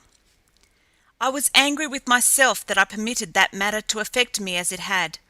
I did not wish to admit to myself that I was angry with this uncultured little savage, that it made the slightest difference to me what she did or what she did not do, or that I could so lower myself as to feel personal enmity toward a common sailor. And yet, to be honest, I was doing both. Finding nothing to detain us about the spot where Ostend once had stood, we set out up the coast in search of the mouth of the river Rhine, which I purposed ascending in search of civilized man. It was my intention to explore the Rhine as far up as the launch would take us. If we found no civilization there, we would return to the North Sea, continue up the coast to the Elbe, and follow that river and the canals of Berlin. Here, at least, I was sure that we should find what we sought, and if not, then all Europe had reverted to barbarism. The weather remained fine, and we made excellent progress, but everywhere along the Rhine we met with the same disappointment. No sign of civilized man. In fact, no sign of man at all. I was not enjoying the exploration of modern Europe as I had anticipated. I was unhappy. Victory seemed changed too. I had enjoyed her company at first, but since the trip across the Channel, I had held aloof from her. Her chin was in the air most of the time, and yet I rather think that she regretted her friendliness with Snider, for I noticed that she avoided him entirely. He, on the contrary, emboldened by her former friendliness, sought every opportunity to be near her. I should have liked nothing better than a reasonably good excuse to punch his head. Yet, paradoxically, I was ashamed of myself for harboring him any ill will. I realized that there was something the matter with me, but I did not know what it was. Matters remained thus for several days, and we continued our journey up the Rhine. At Cologne, I had hoped to find some reassuring indications, but there was no Cologne. And as there had been no other cities along the river up to that point, the devastation was infinitely greater than time alone could have wrought. Great guns, bombs, and mines must have levelled every building that man had raised, and then nature, unhindered, had covered the ghastly evidence of human depravity with her beauteous mantle of verdure. Splendid trees reared their stately tops where splendid cathedrals once had reared their domes, and sweet wildflowers blossomed in simple serenity in soil that once was drenched with human blood. Nature had reclaimed what man had once stolen from her and defiled. A herd of zebras grazed where once the German Kaiser may have reviewed his troops. An antelope rested peacefully in a bed of daisies where, perhaps 200 years ago, a big gun belched its terror-laden messages of death, of hate, of destruction against the works of man and God alike. We were in need of fresh meat, yet I hesitated to shatter the quiet and peaceful serenity of the view with the crack of a rifle and the death of one of those beautiful creatures before us. But it had to be done. We must eat. I left the work to Delcarte, however, and in a moment we had 2 antelope and the landscape to ourselves. After eating, we boarded the launch and continued up the river. For 2 days we passed through a primeval wilderness. In the afternoon of the second day, we landed upon the west bank of the river, and leaving Snider and 36 to guard Victory and the launch, Delcarte, Taylor, and I set out after game. We tramped away from the river for upwards of an hour before discovering anything, and then only a small red deer, which Taylor brought down with a neat shot of 200 yards. It was getting too late to proceed farther, so we rigged a sling, and the two men carried the deer back toward the launch while I walked 100 yards ahead in the hope of bagging something further for our larder. We had covered about half the distance to the river when I suddenly came face to face with a man. He was as primitive and uncouth in appearance as the Britons, a shaggy, unkempt savage, clothed in a shirt of skin cured with the head on, the latter surmounting his own head to form a bonnet, and giving to him a most fearful and ferocious aspect. The fellow was armed with a long spear and a club, the latter dangling down his back from a leathern thong about his neck. His feet were encased in hide sandals. At sight of me, he halted for an instant, then turned and dove into the forest, and though I called reassuringly to him in English, he did not return, nor did I again see him. The sight of the wild man raised my hopes once more that elsewhere we might find men in a higher state of civilization. It was the society of civilized man that I craved, and so, with a lighter heart, I continued on toward the river and the launch. I was still some distance ahead of Delcarte and Taylor when I came in sight of the Rhine again, but I came to the water's edge before I noticed that anything was amiss with the party we had left there a few hours before. My first intimation of disaster was the absence of the launch from its former moorings, and then, a moment later, I discovered the body of a man lying upon the bank. Running toward it, I saw that it was 36. As I stopped and raised the Briton's head in my arms, I heard a faint moan break from his lips. He was not dead, but that he was badly injured was all too evident. Delcarte and Taylor came up a moment later, and the three of us worked over the fellow, hoping to revive him that he might tell us what had happened and what had become of the others. My first thought was prompted by the sight I had recently had of the savage native. The little party had evidently been surprised, and in the attack 36 had been wounded and the others taken prisoners. The thought was almost like a physical blow in the face. It stunned me. Victory in the hands of these abysmal brutes. It was frightful. I almost shook poor 36 in my efforts to revive him. I explained my theory to the others, and then Delcarte shattered it by a single movement of the hand. He drew aside the lion skin that covered half of the Briton's breast, revealing a neat, round hole in 36's chest, a hole that could have been made by no other weapon than a rifle. "Snider!" I exclaimed. Delcarte nodded. At about the same time, the eyelids of the wounded man fluttered and raised. He looked up at us, and very slowly the light of consciousness returned to his eyes. "What happened, 36?" I asked him. He tried to reply, but the effort caused him to cough, bringing about a hemorrhage of the lungs, and again he fell back exhausted. For several long minutes he lay as one dead.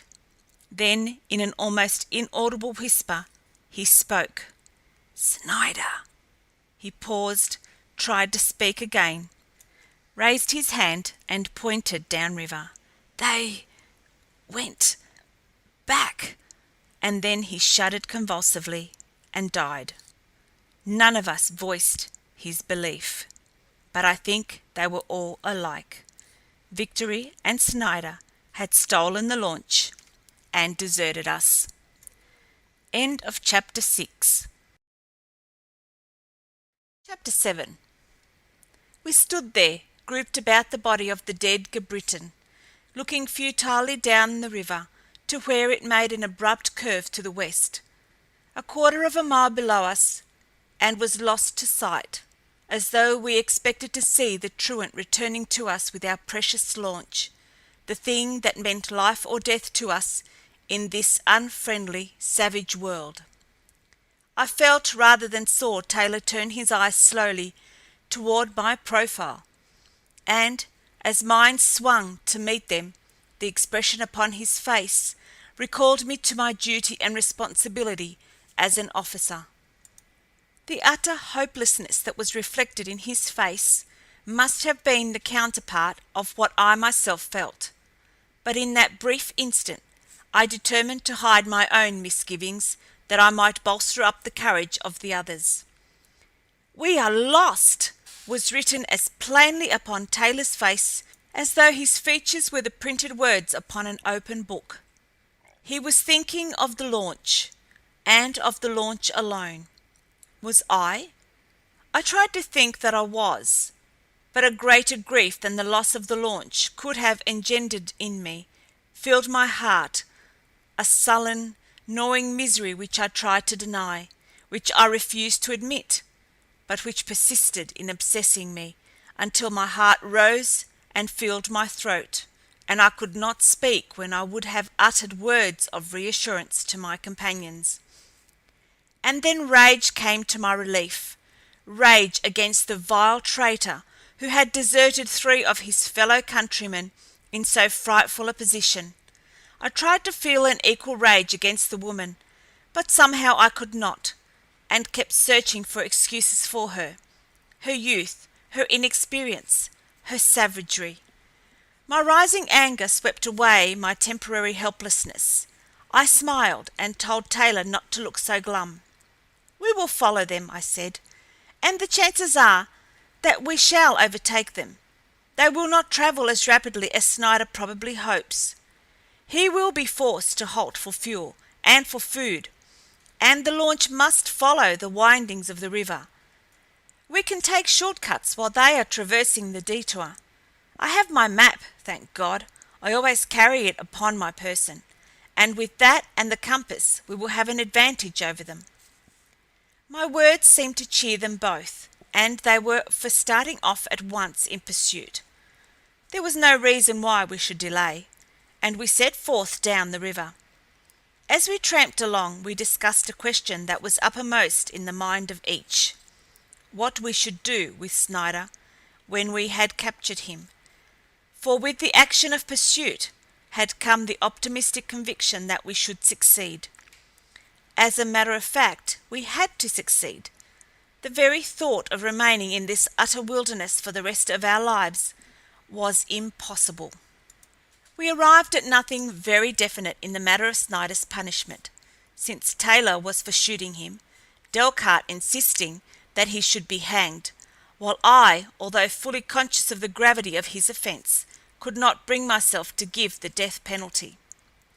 I fell to wondering what charm Victory had found in such a man as Snider, and why I insisted upon finding excuses for her and trying to defend her indefensible act. She was nothing to me. Aside from the natural gratitude I felt for her since she had saved my life, I owed her nothing. She was a half-naked little savage, I, a gentleman and an officer in the world's greatest navy. There could be no close bonds of interest between us. This line of reflection I discovered to be as distressing as the former, but, though I tried to turn my mind to other things, it persisted in returning to the vision of an oval face, sun-tanned, of smiling lips, revealing white and even teeth, of brave eyes that harbored no shadow of guile, and of a tumbling mass of wavy hair that crowned the loveliest picture on which my eyes had ever rested. Every time this vision presented itself, I felt myself turn cold with rage and hate against Snider. I could forgive the launch, but if he had wronged her, he should die. He should die at my own hands. In this I was determined. For 2 days we followed the river northward, cutting off where we could, but confined for the most part to the game trails that paralleled the stream. One afternoon we cut across a narrow neck of land that saved us many miles, where the river wound to the west and back again. Here we decided to halt, for we had had a hard day of it, and if the truth were known, I think that we had all given up hope of overtaking the launch other than by the merest accident. We had shot a deer just before our halt, and as Taylor and Delcarte were preparing it, I walked down to the water to fill our canteens. I had just finished and was straightening up when something floating around a bend above me caught my eye. For a moment I could not believe the testimony of my own senses. It was a boat. I shouted to Delcarte and Taylor, who came running to my side. "The launch!" cried Delcarte, and indeed it was the launch, floating downriver from above us. Where had it been? How had we passed it? And how were we to reach it now? Should Snider and the girl discover us? "It's drifting," said Taylor. "I see no one in it." I was stripping off my clothes, and Delcarte soon followed my example. I told Taylor to remain on shore with the clothing and rifles. He might also serve us better there, since it would give him an opportunity to take a shot at Snider should the man discover us and show himself. With powerful strokes, we swam out in the path of the oncoming launch. Being a stronger swimmer than Delcarte, I was soon far in the lead, reaching the center of the channel just as the launch bore down upon me. It was drifting broadside on. I seized the gunwale and raised myself quickly so that my chin topped the side. I expected a blow the moment that I came within the view of the occupants, but no blow fell. Snider lay upon his back in the bottom of the boat alone. Even before I had clambered in and stooped above him, I knew that he was dead. Without examining him further, I ran forward to the control board and pressed the starting button. To my relief, the mechanism responded. The launch was uninjured. Coming about, I picked up Delcarte. He was astounded at the sight that met his eyes, and immediately fell to examining Snider's body for signs of life or an explanation of the manner in which he met his death. The fellow had been dead for hours. He was cold and still. But Delcarte's search was not without results, for above Snider's heart was a wound, a slit about an inch in length, such a slit as a sharp knife would make, and in the dead fingers of one hand was clutched a strand of long brown hair. Victory's hair was brown.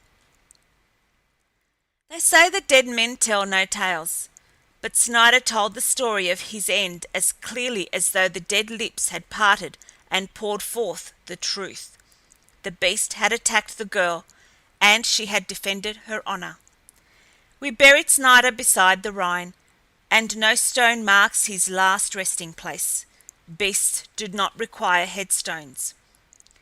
Then we set out in the launch, turning her nose upstream. When I told Delcarte and Taylor that I intended searching for the girl, neither had demurred. "We had her wrong in our thoughts," said Delcarte, "and the least that we can do in expiation is to find and rescue her." We called her name aloud every few minutes as we motored up the river, but though we returned all the way to our former camping place, we did not find her. I then decided to retrace our journey, letting Taylor handle the launch, while Delcarte and I, upon opposite sides of the river, searched for some sign of the spot where Victory had landed. We found nothing until we had reached a point a few miles above the spot where I had first seen the launch drifting down toward us, and there I discovered the remnants of a recent campfire. That Victory carried flint and steel I was aware, and that it was she who built the fire I was positive, but which way had she gone since she stopped here? Would she go on down the river, that she might thus bring herself nearer her own Britain? Or would she have sought to search for us upstream, where she had seen us last? I had hailed Taylor and sent him across the river to take in Delcarte, that the two might join me and discuss my discovery and our future plans. While waiting for them, I stood looking out over the river, my back toward the woods that stretched away from the east behind me. Delcarte was just stepping into the launch upon the opposite side of the stream, when, without the least warning, I was violently seized by both arms and about the waist. 3 or 4 men were upon me at once. My rifle was snatched from my hands, and my revolver from my belt.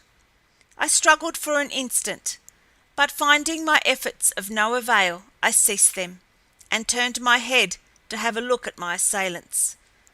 At the same time several others of them walked around in front of me, and to my astonishment I found myself looking upon uniformed soldiery, armed with rifles, revolvers, and sabers, but with faces as black as coal. End of Chapter 7. Chapter 8. Delcarte and Taylor were now in midstream, coming towards us, and I called to them to keep aloof until I knew whether the intentions of my captors were friendly or otherwise. My good men wanted to come on and annihilate the blacks, but there were upward of 100 of the latter, all well armed, and so I commanded Delcarte to keep out of harm's way and stay where he was till I needed him. A young officer called and beckoned to them, but they refused to come, and so he gave orders that resulted in my hands being secured at my back, after which the company marched away, straight toward the east. I noticed that the men wore spurs, which seemed strange to me, but when, late in the afternoon, we arrived at their encampment, I discovered that my captors were cavalrymen. In the center of a plain stood a log fort, with a blockhouse at each of its four corners. As we approached, I saw a herd of cavalry horses grazing under guard outside the walls of the post. They were small, stocky horses, but the telltale saddle galls proclaimed their calling.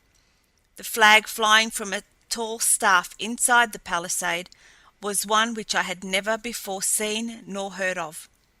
We marched directly into the compound, where the company was dismissed, with the exception of a guard of 4 privates, who escorted me in the wake of the young officer. The latter led us across a small parade ground, where a battery of light field guns was parked, and toward a log building, in front of which rose the flagstaff. I was escorted within the building into the presence of an old negro, a fine-looking man with a dignified and military bearing. He was a colonel. I was to learn later, and to him I owe the very humane treatment that was accorded me while I remained his prisoner. He listened to the report of his junior, and then turned to question me, but with no better results than the former had accomplished.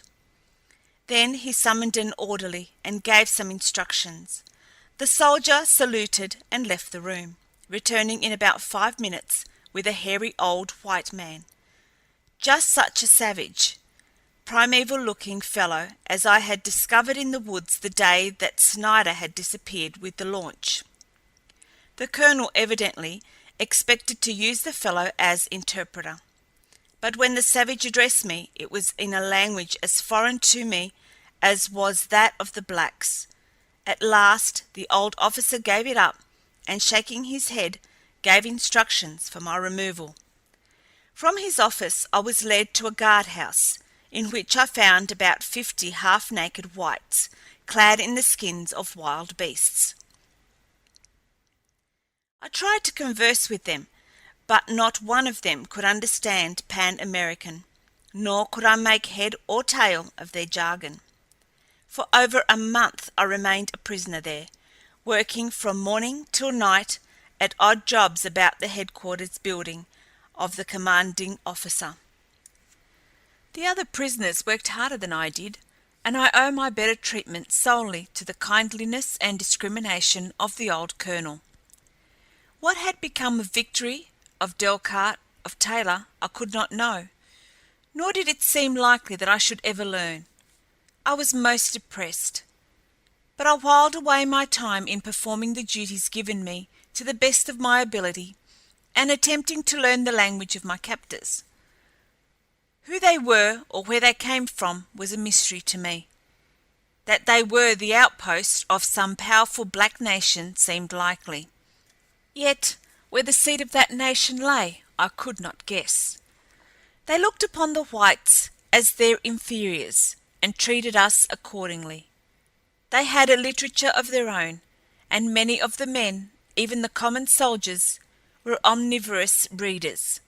Every 2 weeks a dust-covered trooper would trot his jaded mount into the post and deliver a bulging sack of mail at headquarters. The next day he would be away again upon a fresh horse toward the south, carrying the soldiers' letters to friends in the far-off land of mystery from whence they all had come.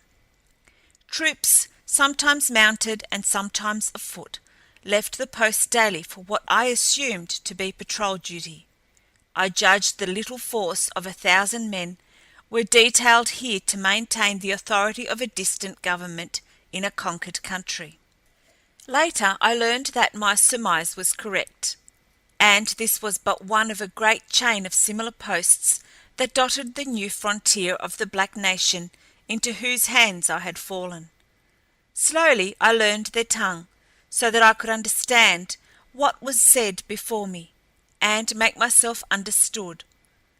I had seen from the first that I was being treated as a slave, that all whites that fell into the hands of the blacks were thus treated. Almost daily new prisoners were brought in, and about 3 weeks after I was brought in to the post, a troop of cavalry came from the south to relieve one of the troops stationed there. There was great jubilation in the encampment after the arrival of the newcomers. Old friendships were renewed and new ones made, but the happiest men were those of the troop that was to be relieved. The next morning they started away, and as they were forced upon the parade ground, we prisoners were marched from our quarters and lined up before them. A couple of long chains were brought, with rings in the links every few feet. At first I could not guess the purpose of these chains, but I was soon to learn. A couple of soldiers snapped the first ring around the neck of a powerful white slave, and one by one the rest of us were herded to our places, and the work of shackling us neck to neck commenced. The colonel stood watching the procedure. Presently his eyes fell upon me, and he spoke to a young officer at his side. The latter stepped toward me and motioned me to follow him. I did so, and was led back to the colonel. By this time I could understand a few words of their strange language, and when the colonel asked me if I would prefer to remain at the post as his body servant, I signified my willingness as emphatically as possible, for I had seen enough of the brutality of the common soldiers toward their white slaves to have no desire to start out upon a march of unknown length, chained by the neck, and driven on by the great whips that a score of the soldiers carried to accelerate the speed of their charges. About 300 prisoners, who had been housed in 6 prisons at the post, marched out of the gates that morning. Toward what fate and what future I could not guess. Neither had the poor devils themselves more than the most vague conception of what lay in store for them, except that they were going elsewhere to continue in the slavery that they had known since their capture by the black conquerors, a slavery that was to continue until death released them. My position was altered at the post. From working about the headquarters office, I was transferred to the colonel's living quarters. I had greater freedom, and no longer slept in one of the prisons, but had a little room to myself off the kitchen of the colonel's log house. My master was always kind to me, and under him I rapidly learned the language of my captors, and much concerning them that had been a mystery to me before. His name was Abu Belik. He was a colonel in the cavalry of Abyssinia, a country of which I do not remember ever hearing, but which Colonel Belik assured me is the oldest civilized country in the world. Colonel Belik was born in Addis Abeba, the capital of the empire, and until recently had been in command of the emperor's palace guard. Jealousy and the ambition and intrigue of another officer had lost him the favor of his emperor, and he had been detailed to this frontier post as a mark of his sovereign's displeasure. Some 50 years before, the young emperor Menelik XIV was ambitious. He knew that a great world lay across the waters far to the north of his capital. Once he had crossed the desert and looked out upon the blue sea that was the northern boundary of his dominions. There lay another world to conquer. Menelik busied himself with the building of a great fleet, though his people were not a maritime race. His army crossed into Europe. It met with little resistance, and for 50 years his soldiers had been pushing his boundaries farther and farther toward the north. "The yellow men from the east and north are contesting our rights here now," said the colonel, "but we shall win. We shall conquer the world, carrying Christianity to all the benighted heathen of Europe and Asia as well." "You are a Christian people?" I asked. He looked at me in surprise, nodding his head affirmatively. "I am a Christian," I said. "My people are the most powerful on earth." He smiled and shook his head indulgently, as a father to a child who sets up his childish judgment against that of his elders. Then I set out to prove my point. I told him of our cities, of our army, and of our great navy. He came right back at me, asking for figures, and when he was done, I had to admit that only in our navy were we numerically superior. Menelik XIV is the undisputed ruler of all the continent of Africa, of all of ancient Europe, except the British Isles, Scandinavia, and eastern Russia, and has large possessions and prosperous colonies in what once were Arabia and Turkey in Asia. He has a standing army of 10 million men, and his people possess slaves, white slaves, to the number of 10 or 15 million. Colonel Bellick was much surprised, however, upon his part to learn of the great nation which lay across the ocean, and when he found that I was a naval officer, he was inclined to accord me even greater consideration than formerly. It was difficult for him to believe my assertion that there were but few blacks in my country, and that these occupied a lower social plane than the whites. Just the reverse is true in Colonel Bellick's land. He considered whites inferior beings, creatures of a lower order, and assuring me that even the few white freemen of Abyssinia were never accorded anything approximating a position of social equality with the blacks. They live in the poorer districts of the cities, in little white colonies, and a black who marries a white is socially ostracized. The arms and ammunition of the Abyssinians are greatly inferior to ours, yet they are tremendously effective against the ill-armed barbarians of Europe. Their rifles are of a type similar to the magazine rifles of 20th-century Pan America, by carrying only 5 cartridges in the magazine, in addition to the one in the chamber. They are of extraordinary length, even those of the cavalry, and are of extreme accuracy. The Abyssinians themselves are a fine-looking race of black men, tall, muscular, with fine teeth and regular features, which incline distinctly towards Semitic mould. I refer to the full-blooded natives of Abyssinia. They are the patricians, the aristocracy. The army is officered almost exclusively by them. Among the soldiery, a lower type of negro predominates, with thicker lips and broader, flatter noses. These men are recruited, so the colonel told me, from among the conquered tribes of Africa. They are good soldiers, brave and loyal. They can read and write, and they are endowed with a self-confidence and pride which, from my readings of the words of ancient African explorers, must have been wanting in their earliest progenitors.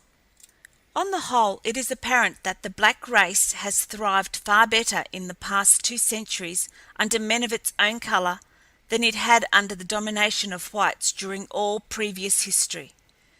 I had been a prisoner at the little frontier post for over a month when orders came to Colonel Bellick to hasten to the eastern frontier with the major portion of his command, leaving only one troop to garrison the fort. As his body servant, I accompanied him, mounted upon a fiery little Abyssinian pony. We marched rapidly for 10 days through the heart of the ancient German Empire, halting when night found us in proximity to water. Often we passed small posts similar to that at which the colonel's regiment had been quartered, finding in each instance that only a single company or troop remained for defense, the balance having been withdrawn toward the northeast, in the same direction in which we were moving. Naturally, the colonel had not confided to me the nature of his orders, but the rapidity of our march, and the fact that all available troops were being hastened toward the northeast, assured me that a matter of vital importance to the dominion of Menelik XIV in that part of Europe was threatening, or had already broken. I could not believe that a single rising of the savage tribes of white would necessitate the mobilizing of such a force as we presently met with converging from the south into our trail. There were large bodies of cavalry and infantry, endless streams of artillery wagons and guns, and countless horse-drawn, covered vehicles laden with camp equipage, munitions, and provisions.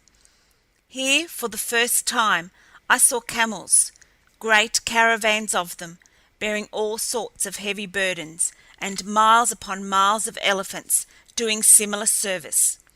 It was a scene of wondrous and barbaric splendor, for the men and beasts from the south were gaily caparisoned in rich colors, in marked contrast to the gray uniformed forces of the frontier, with which I had been familiar. The rumor reached us that Menelik himself was coming, and the pitch of excitement to which this announcement raised the troops was little short of miraculous, at least to one of my race and nationality, whose rulers for centuries had been but ordinary men, holding office at the will of the people for a few brief years. As I witnessed it, I could not but speculate upon the moral effect upon his troops of a sovereign's presence in the midst of battle. All else being equal in war between the troops of a republic and an empire, could not this exhilarated mental state, amounting almost to hysteria on the part of the imperial troops, weigh heavily against the soldiers of a president? I wonder. But if the emperor chanced to be absent, what then? Again, I wonder. On the 11th day we reached our destination, a walled frontier city of about 20,000. We passed some lakes and crossed some old canals before entering the gates. Within, beside the frame buildings, were many built of ancient brick and well-cut stone. These, I was told, were of material taken from the ruins of the ancient city which once had stood upon the site of the present town. The name of the town, translated from the Abyssinian, is New Gondar.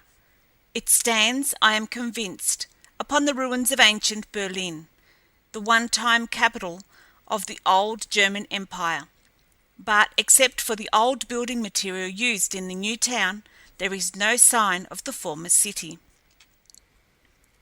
The day after we arrived, the town was gaily decorated with flags, streamers, gorgeous rugs, and banners, for the rumor had proved true. The emperor was coming. Colonel Bellick had accorded me the greatest liberty, permitting me to go where I pleased after my few duties had been performed. As a result of his kindness, I spent much time wandering about New Gondar, talking with the inhabitants, and exploring the city of black men. As I had been given a semi-military uniform which bore insignia indicating that I was an officer's body servant, even the blacks treated me with a species of respect, though I could see by their manner that I was really as the dirt beneath their feet. They answered my questions civilly enough, but they would not enter into conversation with me. It was from other slaves that I learned the gossip of the city. Troops were pouring in from the west and south, and pouring out toward the east. I asked an old slave who was sweeping the dirt into little piles in the gutters of the street where the soldiers were going. He looked at me in surprise. "Why, to fight the yellow men, of course," he said. "They have crossed the border and are marching toward Uganda." "Who will win?" I asked. He shrugged his shoulders. "Who knows?" he said. "I hope it will be the yellow men, but Menelek is powerful. It will take many yellow men to defeat him." Crowds were gathering along the sidewalks to view the emperor's entry into the city. I took my place among them, although I hate crowds, and I am glad that I did, for I witnessed such a spectacle of barbaric splendor as no other Pan-American has ever looked upon. Down the broad main thoroughfare, which may once have been the historic Unter den Linden, came a brilliant cortege. At the head rode a regiment of red-coated hussars, enormous men, black as night. There were troops of riflemen mounted on camels.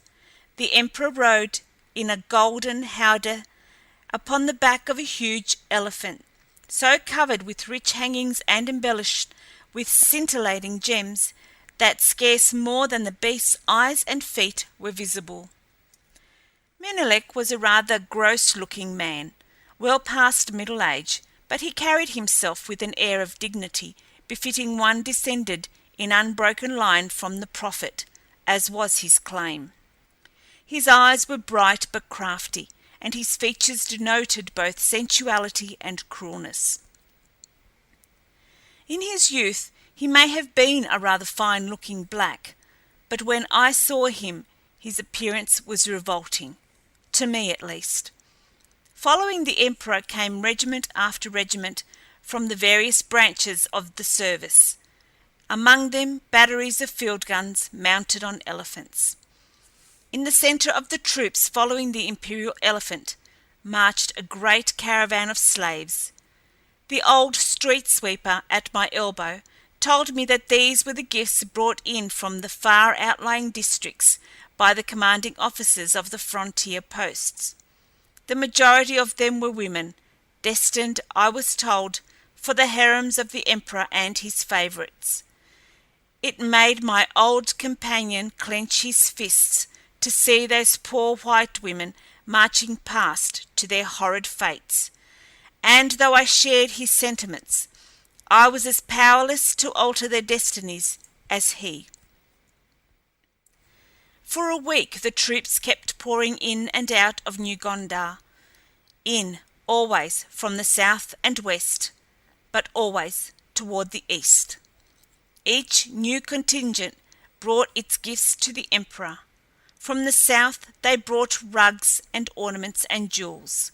From the west, slaves, for the commanding officers of the western frontier posts had naught else to bring. From the number of women they brought, I judged that they knew the weakness of their imperial master. And then soldiers commenced coming in from the east, but not with the gay assurance of those who came from the south and west.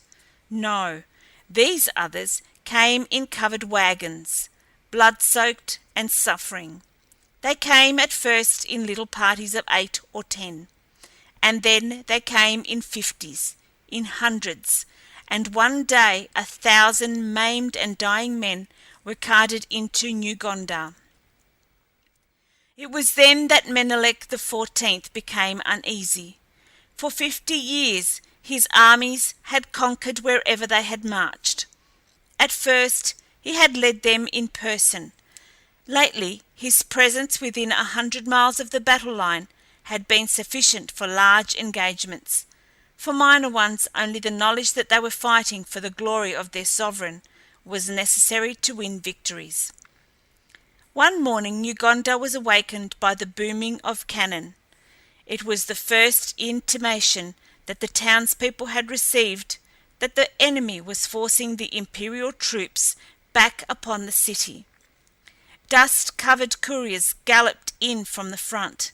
Fresh troops hastened from the city, and about noon Menelek rode out, surrounded by his staff.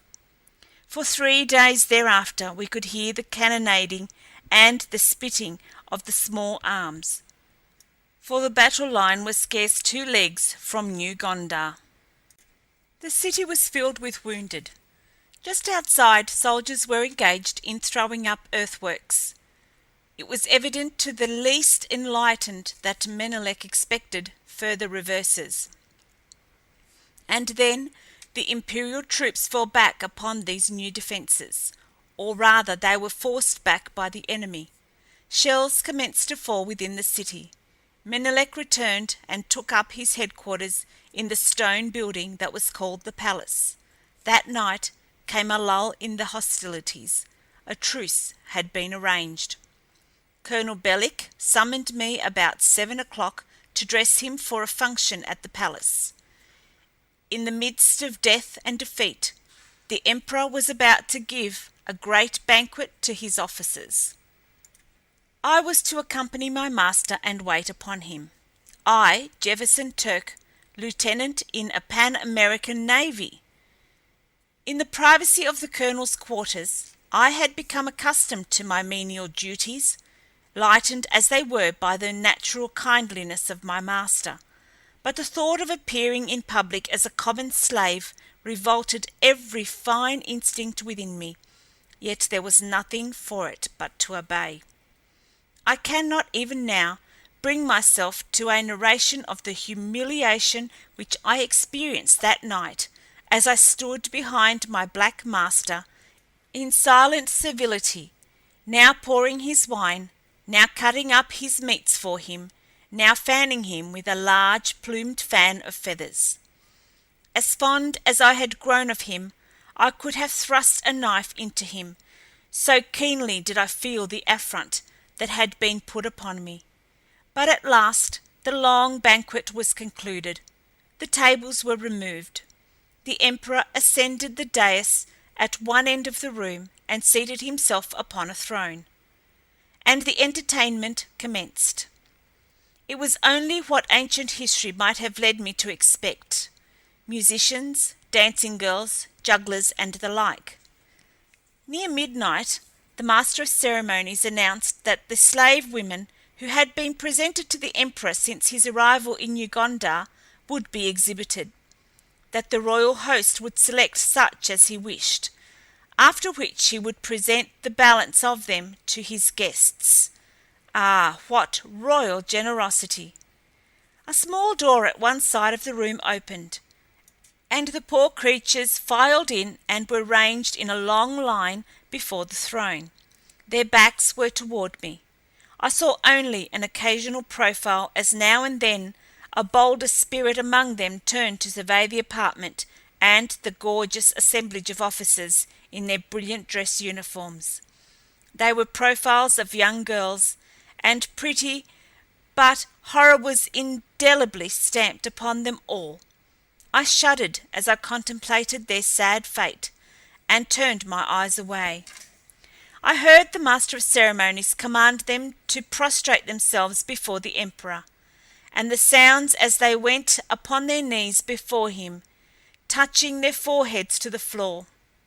Then came the official's voice again, in sharp and peremptory command. "Down, slave!" he cried. "Make obeisance to your sovereign!" I looked up, attracted by the tone of the man's voice, to see a single, straight, slim figure standing erect in the center of the line of prostrate girls, her arms folded across her breast, and little chin in the air. Her back was toward me. I could not see her face, though I should like to see the countenance of this savage young lioness, standing there, defiant among that herd of terrified sheep. "Down! Down!" shouted the master of ceremonies, taking a step toward her and half drawing his sword. My blood boiled. To stand there inactive while a negro struck down that brave girl of my own race. Instinctively I took a forward step to place myself in the man's path. But at the same instant Menelek raised his hand in a gesture that halted the officer. The emperor seemed interested, but in no way angered at the girl's attitude. "Let us inquire," he said in a smooth, pleasant voice, "why this young woman refuses to do homage to her sovereign." And he put the question himself directly to her. She answered him in Abyssinian, but brokenly and with an accent that betrayed how recently she had acquired her slight knowledge of the tongue. "I go on my knees to no one," she said.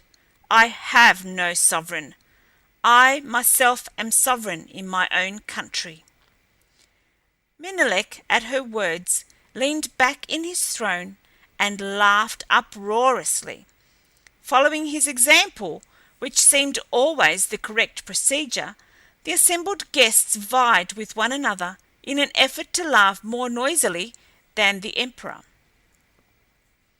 The girl but tilted her chin a bit higher in the air. Even her back proclaimed her utter contempt for her captors.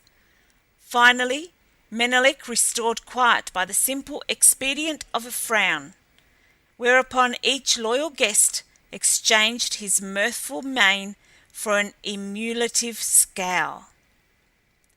"And who," asked Menelek, "are you, and by what name is your country called?"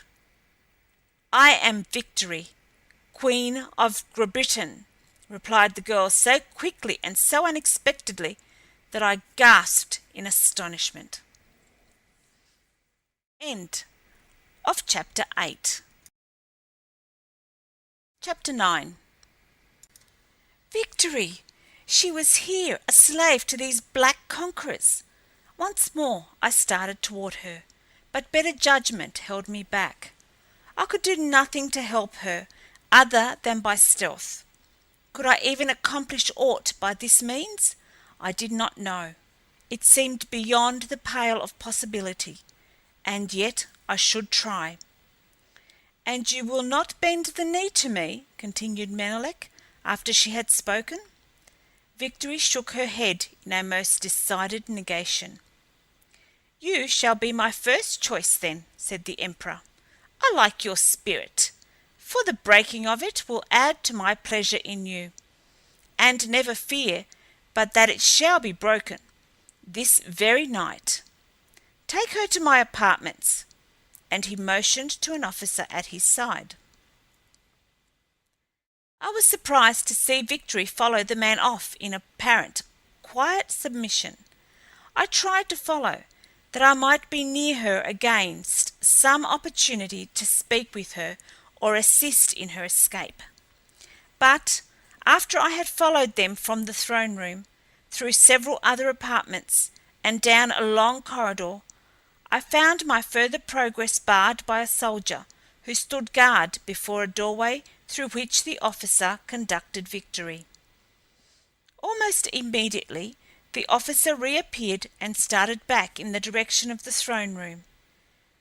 I had been hiding in a doorway after the guard had turned me back, having taken refuge there while his back was turned, and as the officer approached me, I withdrew into the room beyond, which was in darkness.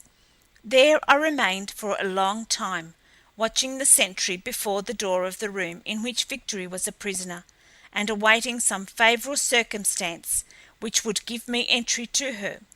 I have not attempted to fully describe my sensations at the moment I recognized Victory, because I can assure you they were entirely indescribable.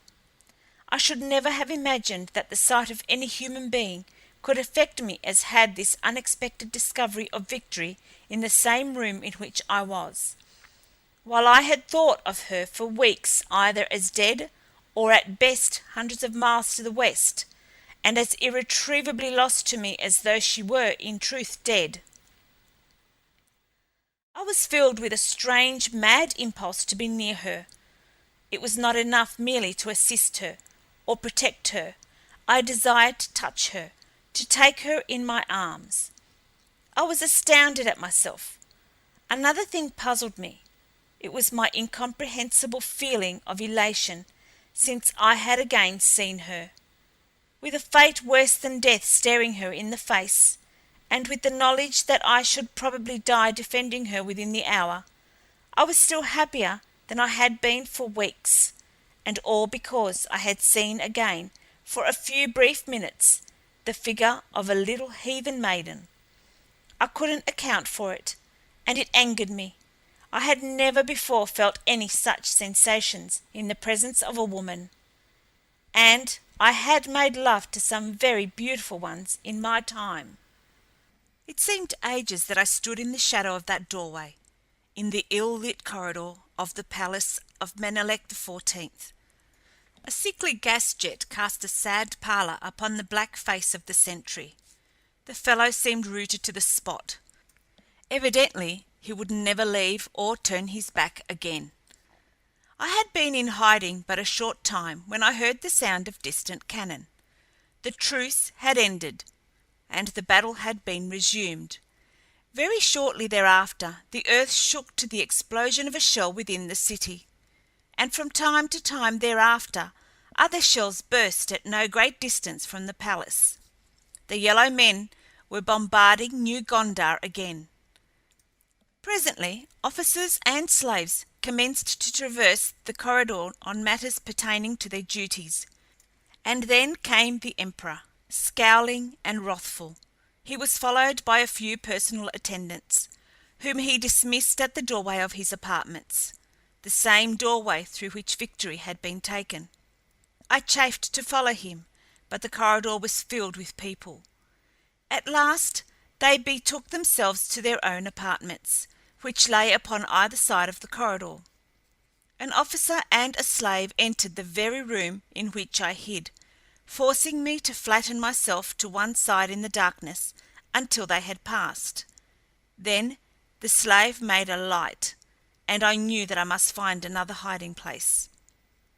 Stepping boldly into the corridor, I saw that it was now empty save for the single sentry before the emperor's door. He glanced up as I emerged from the room, the occupants of which had not seen me. I walked straight toward the soldier, my mind made up in an instant.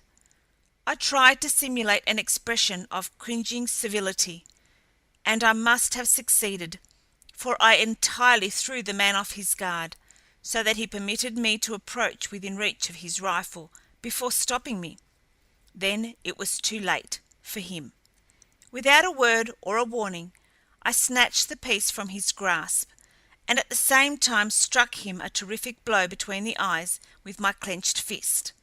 He staggered back in surprise, too dumbfounded even to cry out, and then I clubbed his rifle and felled him with a single mighty blow.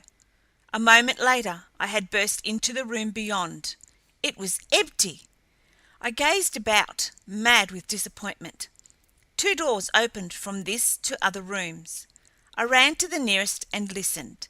Yes, voices were coming from beyond, and one was a woman's, level and cold and filled with scorn. There was no terror in it. It was Victory's. I turned the knob and pushed the door inward just in time to see Melik seize the girl and drag her toward the far end of the apartment.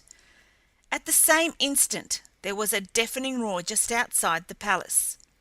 A shell had struck much nearer than any of its predecessors.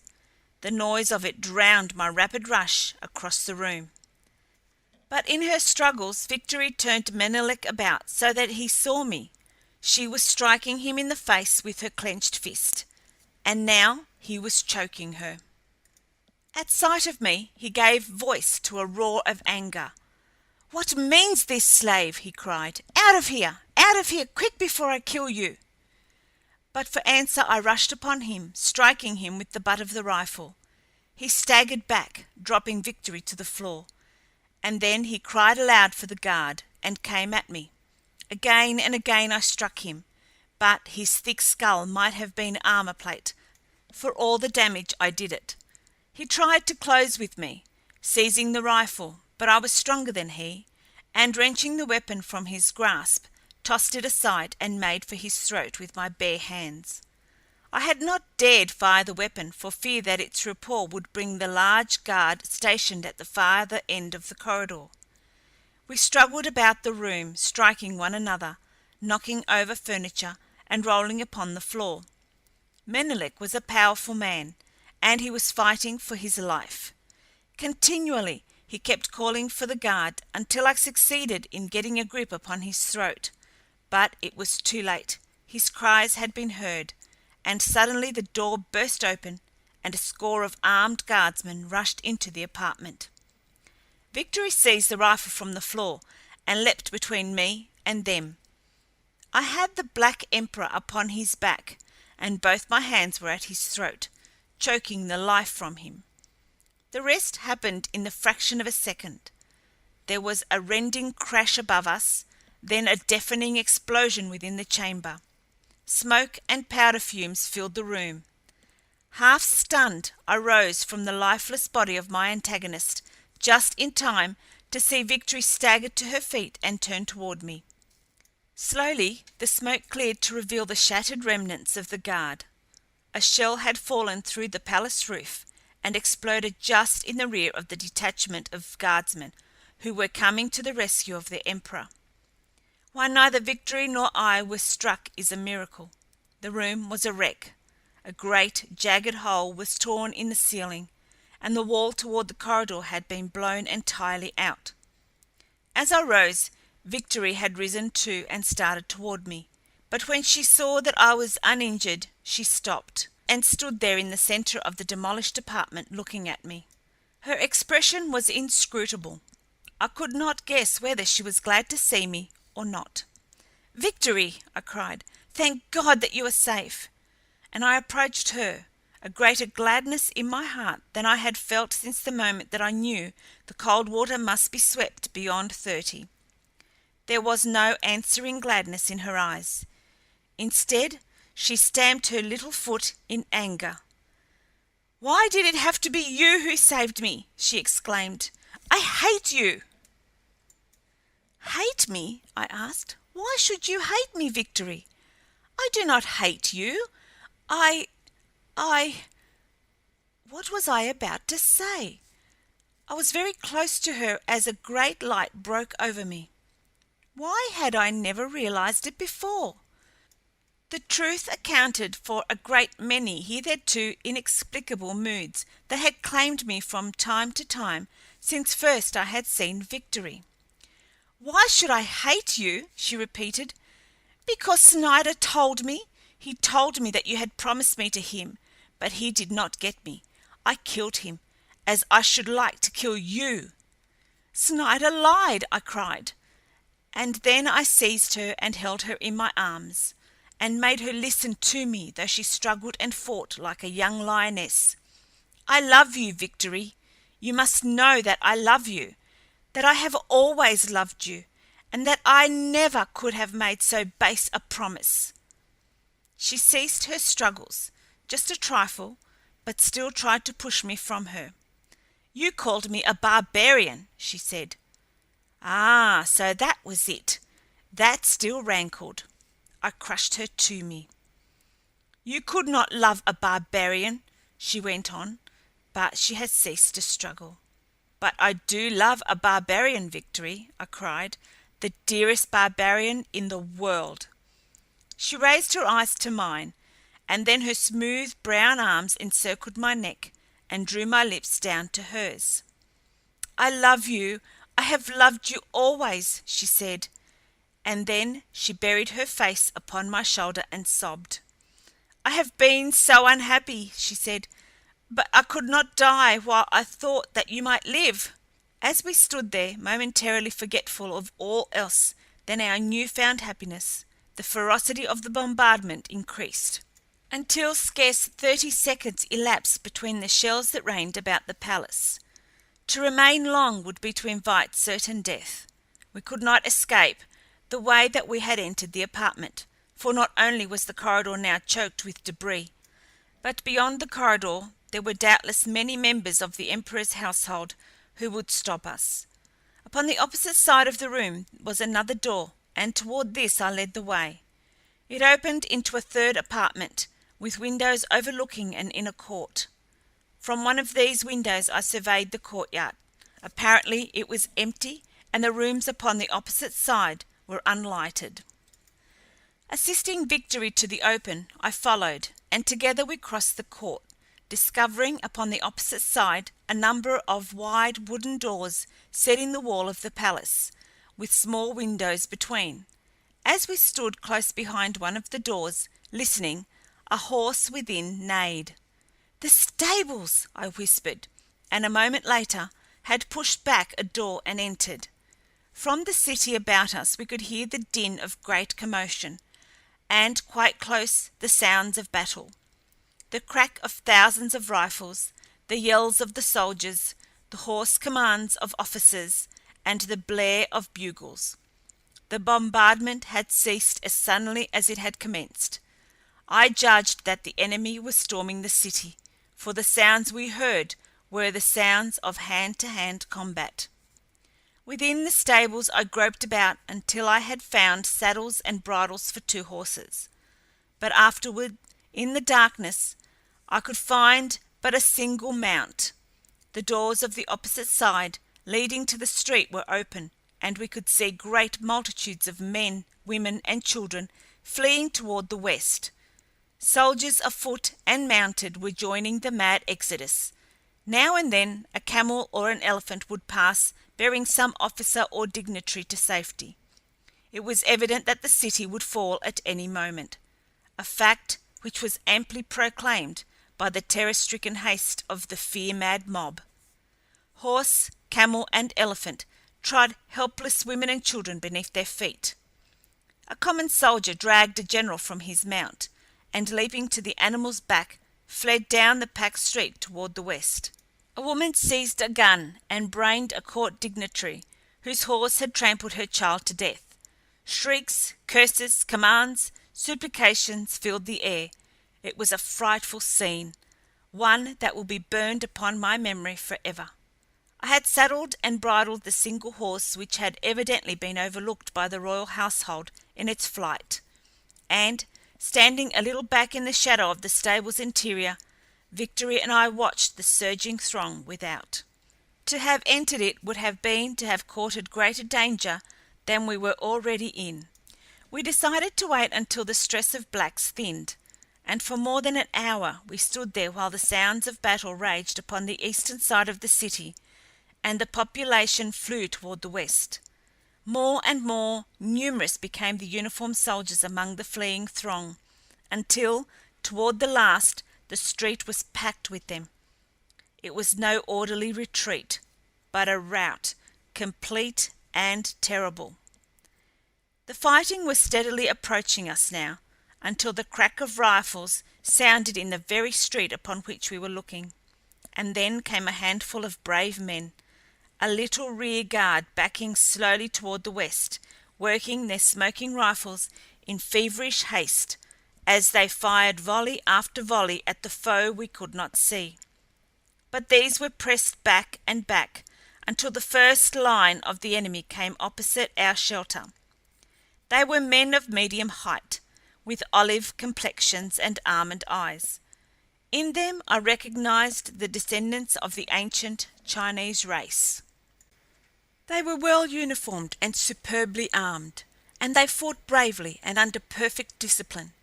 So wrapped was I in the exciting events transpiring in the street that I did not hear the approach of a body of men from behind. It was a party of the conquerors who had entered the palace and were searching it. They came upon us so unexpectedly that we were prisoners before we realized what had happened. That night we were held under a strong guard just outside the eastern wall of the city, and the next morning we started upon a long march toward the east. Our captors were not unkind to us, and treated the women prisoners with respect. We marched for many days, so many that I lost count of them, and at last we came to another city, a Chinese city this time, which stands upon the site of ancient Moscow. It is only a small frontier city, but it is well built and well kept. Here a large military force is maintained, and here also is a terminus of the railroad that crosses modern China to the Pacific. There was every evidence of a high civilization in all that we saw within the city, which, in connection with the humane treatment that had been accorded all prisoners upon the long and tiresome march, encouraged me to hope that I might appeal to some high officer here for the treatment which my rank and birth merited. We could converse with our captors only through the medium of interpreters who spoke both Chinese and Abyssinian, but there were many of these, and shortly after we reached the city I persuaded one of them to carry a verbal message to the officer who had commanded the troops during the return from New Gondar, asking that I might be given a hearing by some high official. The reply to my request was a summons to appear before the officer to whom I had addressed my appeal. A sergeant came for me along with the interpreter, and I managed to obtain his permission to let Victory accompany me. I had never left her alone with the prisoners since we had been captured. To my delight, I found that the officer in whose presence we were conducted spoke Abyssinian fluently. He was astounded when I told him that I was a Pan-American. Unlike all others whom I had spoken with since my arrival in Europe, he was well acquainted with ancient history, was familiar with 20th-century conditions in Pan-America, and after putting a half-dozen questions to me, was satisfied that I spoke the truth. When I told him that Victory was Queen of England, he showed little surprise, telling me that in their recent explorations in ancient Russia they had found many descendants of the old nobility and royalty. He immediately set aside a comfortable house for us, furnished us with servants and with money, and in other ways showed us every attention and kindness. He told me that he would telegraph his emperor at once, and the result was that we were presently commanded to repair to Peking and present ourselves before the ruler. We made the journey in a comfortable railway carriage, through a country which, as we travelled farther toward the east, showed increasing evidence of prosperity and wealth. At the imperial court we were received with great kindness, the emperor being most inquisitive about the state of modern Pan-America. He told me that while he personally deplored the existence of the strict regulations which had raised a barrier between the East and the West, he had felt, as had his predecessors, that recognition of the wishes of the great Pan-American Federation would be most conducive to the continued peace of the world. His empire includes all of Asia, and the islands of the Pacific as far west as 175°W. The Empire of Japan no longer exists, having been conquered and absorbed by China over 100 years ago. The Philippines are well administered and constitute one of the most progressive colonies of the Chinese Empire. The emperor told me that the building of this great empire and the spreading of enlightenment among its diversified and savage peoples had required all the best efforts of nearly 200 years.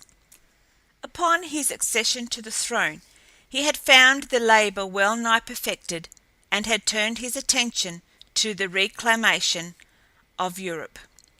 His ambition is to wrest it from the hands of the blacks, and then to attempt the work of elevating its fallen peoples to the high estate from which the Great War precipitated them. I asked him who was victorious in that war, and he shook his head sadly as he replied, "Pan America, perhaps, and China, with the blacks of Abyssinia," he said. "Those who did not fight were the only ones to reap any of the rewards that are supposed to belong to victory. The combatants reaped naught but annihilation. You have seen better than any man. You must realize that there was no victory for any nation embroiled in that frightful war." "When did it end?" I asked him. Again he shook his head. "It has not ended yet. There has never been a formal peace declared in Europe. After a while there were none left to make peace, and the rude tribes which sprang from the survivors continued to fight among themselves because they knew no better condition of society. War raised the works of man. War and pestilence raised man. God give that there shall never be such another war. You all know how Porfirio Johnson returned to Pan America with John Alvarez in chains, how Alvarez's trial raised a popular demonstration that the government could not ignore. His eloquent appeal, not for himself but for me, is historic, as are its results. You know how a fleet was sent across the Atlantic to search for me, how the restrictions against crossing 30 to 175 were removed forever, and how the officers were brought to Peking, arriving upon the very day that Victory and I were married at the imperial court. My return to Pan America was very different from anything I could possibly have imagined a year before. Instead of being received as a traitor to my country, I was acclaimed a hero. It was good to get back again, good to witness the kindly treatment that was accorded my dear Victory. And when I learned that Delcarte and Taylor had been found at the mouth of the Rhine and were already back in Pan America, my joy was unalloyed. And now we are going back, Victory and I, with the men and the munitions and power to reclaim England for her queen. Again I shall cross 30, but under what altered conditions? A new epoch for Europe is inaugurated, with enlightened China on the east and enlightened Pan America on the west, the two great peace powers whom God has preserved to regenerate chastened and forgiven Europe. I have been through much, I have suffered much, but I have won two great laurel wreaths beyond 30. One is the opportunity to rescue Europe from barbarism. The other is a little barbarian, and the greater of these is victory. End of chapter 9. End of The Lost Continent by Edgar Rice Burroughs. Recording by Lucy LaFaro, Australia.